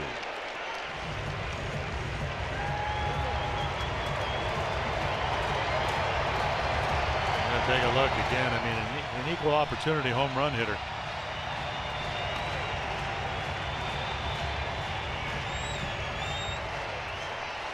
Well, this West Coast trip possibly down to the last strike. 2 ball, 2 strike count. Delivery on the way. Fouled away again, out of play. Count remains at 2-2 on Trey Mancini. Mancini, of course, is in these situations all year has been one of the best. He's 7th in the league. Coming into today, hitting .364 with runners in scoring position. 2-2 delivery on the way. Check swing. You can see the right shoulder flinch of Adrian Johnson, the home plate umpire, but not up. And it's 3-2. Yeah, one of those backup sliders, and sometimes you get lucky. Mark Trumbo waiting on deck. Full count, 3-2 delivery. Runners go, and no, he's on. I think they're saying it hit him. Yeah, it looked like it, and I don't know. Home plate umpire, I thought, said it hit him. Now looking down to the first base umpire, and they've thrown somebody out. Well, he's not going out to argue whether it was a ball or strike. That's a kind of an early toss. He's trying to ask whether it hit him or whatever the case is. Stu Shearwater, the first base umpire, as that ball rode up and in. Yeah, Gary Cedarstrom going to try to get him. He just wants to know what happened. The home plate umpire immediately signaled hit by a pitch. Yeah. And that was about 100 miles per hour, Gary. That's going to load the bases up again, and the concern now is Trey Mancini, who's hanging that right arm. Yeah, I would imagine so. So again, I mean, it's very much what happened to Heredia. He turned in there, he didn't swing, and the ball hit him somewhere in the forearm area. Richie Bancels, Oriole trainer, out to see if he's all right. And again, they give you the strength test to see if there's any bones or whatever, but Heredia had to leave the game. But Showalter's also on his way out. He'll stop as Mancini wants to stay in. What an ending. So the bases are loaded again. Well, how about getting hit with a 100-mile-per-hour fastball and with no hesitation just going down to first base? And Mark Trumbo, the potential tying run now at second. And Trumbo with the base hit that came middle of the ball game, a single in the 6th. Sacks are full, 2 down. Diaz delivers outside. Looked like he had, with the support of the outfield catch, gotten himself back up again. Now hitting the batter. Starts Trumbo out with one of those pitches we've seen throughout this inning, way off the plate. This will be his 36th pitch, and he's thrown 20 for balls. 1-0 delivery. Trumbo got jammed, fouls it off. And you don't have a lot of time at 99 to 100. I will say this: he doesn't look like he's aiming it. Nope. Well, he's it. Nobody else up anymore. 1 ball, 1 strike count. Diaz, their 23-year-old closer. 1-1 delivery on the way. Trumbo gets hit, I think. He got hit. That's going to bring in a run, and this is a 1-run ball game as Diaz hits 2 in a row. Crossing the plate will be Smith, and it is 7-6. Well, Scott Service can't come out because he got tossed. Well, again, they're all looking in the dugout like they're going to get some divine help from whoever the. Tim Boger is the bench coach. So again, the ball hit him in the hand. You hope he's all right. He didn't swing. So Bogar will come out as Diaz, a terrible 9th inning, and now Zepchinski, who had been up and throwing, tosses a couple more and will come into the ball game. Just a disaster. The Orioles have not picked up a hit. They have 3 walks and 2 hit batters in the inning.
Zepsinski comes in for the second straight night, one batter last night, and you know, that's up a lefty-lefty matchup.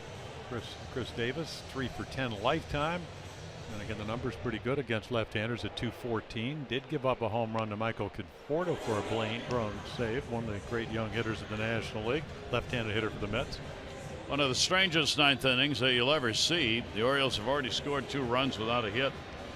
The first 3 batters were walked. Joseph, Smith, Beckham loaded the bases. Machado, an RBI sac fly. Jonathan Scope called out on strikes. And then 2 consecutive hit batters. Trey Mancini and Mark Trumbo. Yeah, so you go from a youngster to a 32-year-old left-hander who's had over 400 appearances at the major league level, and pretty much a lot of them with this in mind, try to get a left-handed hitter out. 7-6. Mariners lead cut to 1. There are 2 down. Chris Davis up. He's had 2 singles, 2 for 4 in the ball game. Bases are loaded. And a swing and a miss. Yeah, 94. And Robinson Cano, he's playing second base with it, and the sun has taken effect here. I mean, he's got his hand in front of his glove when the pitch gets into the zone, trying to pick it up.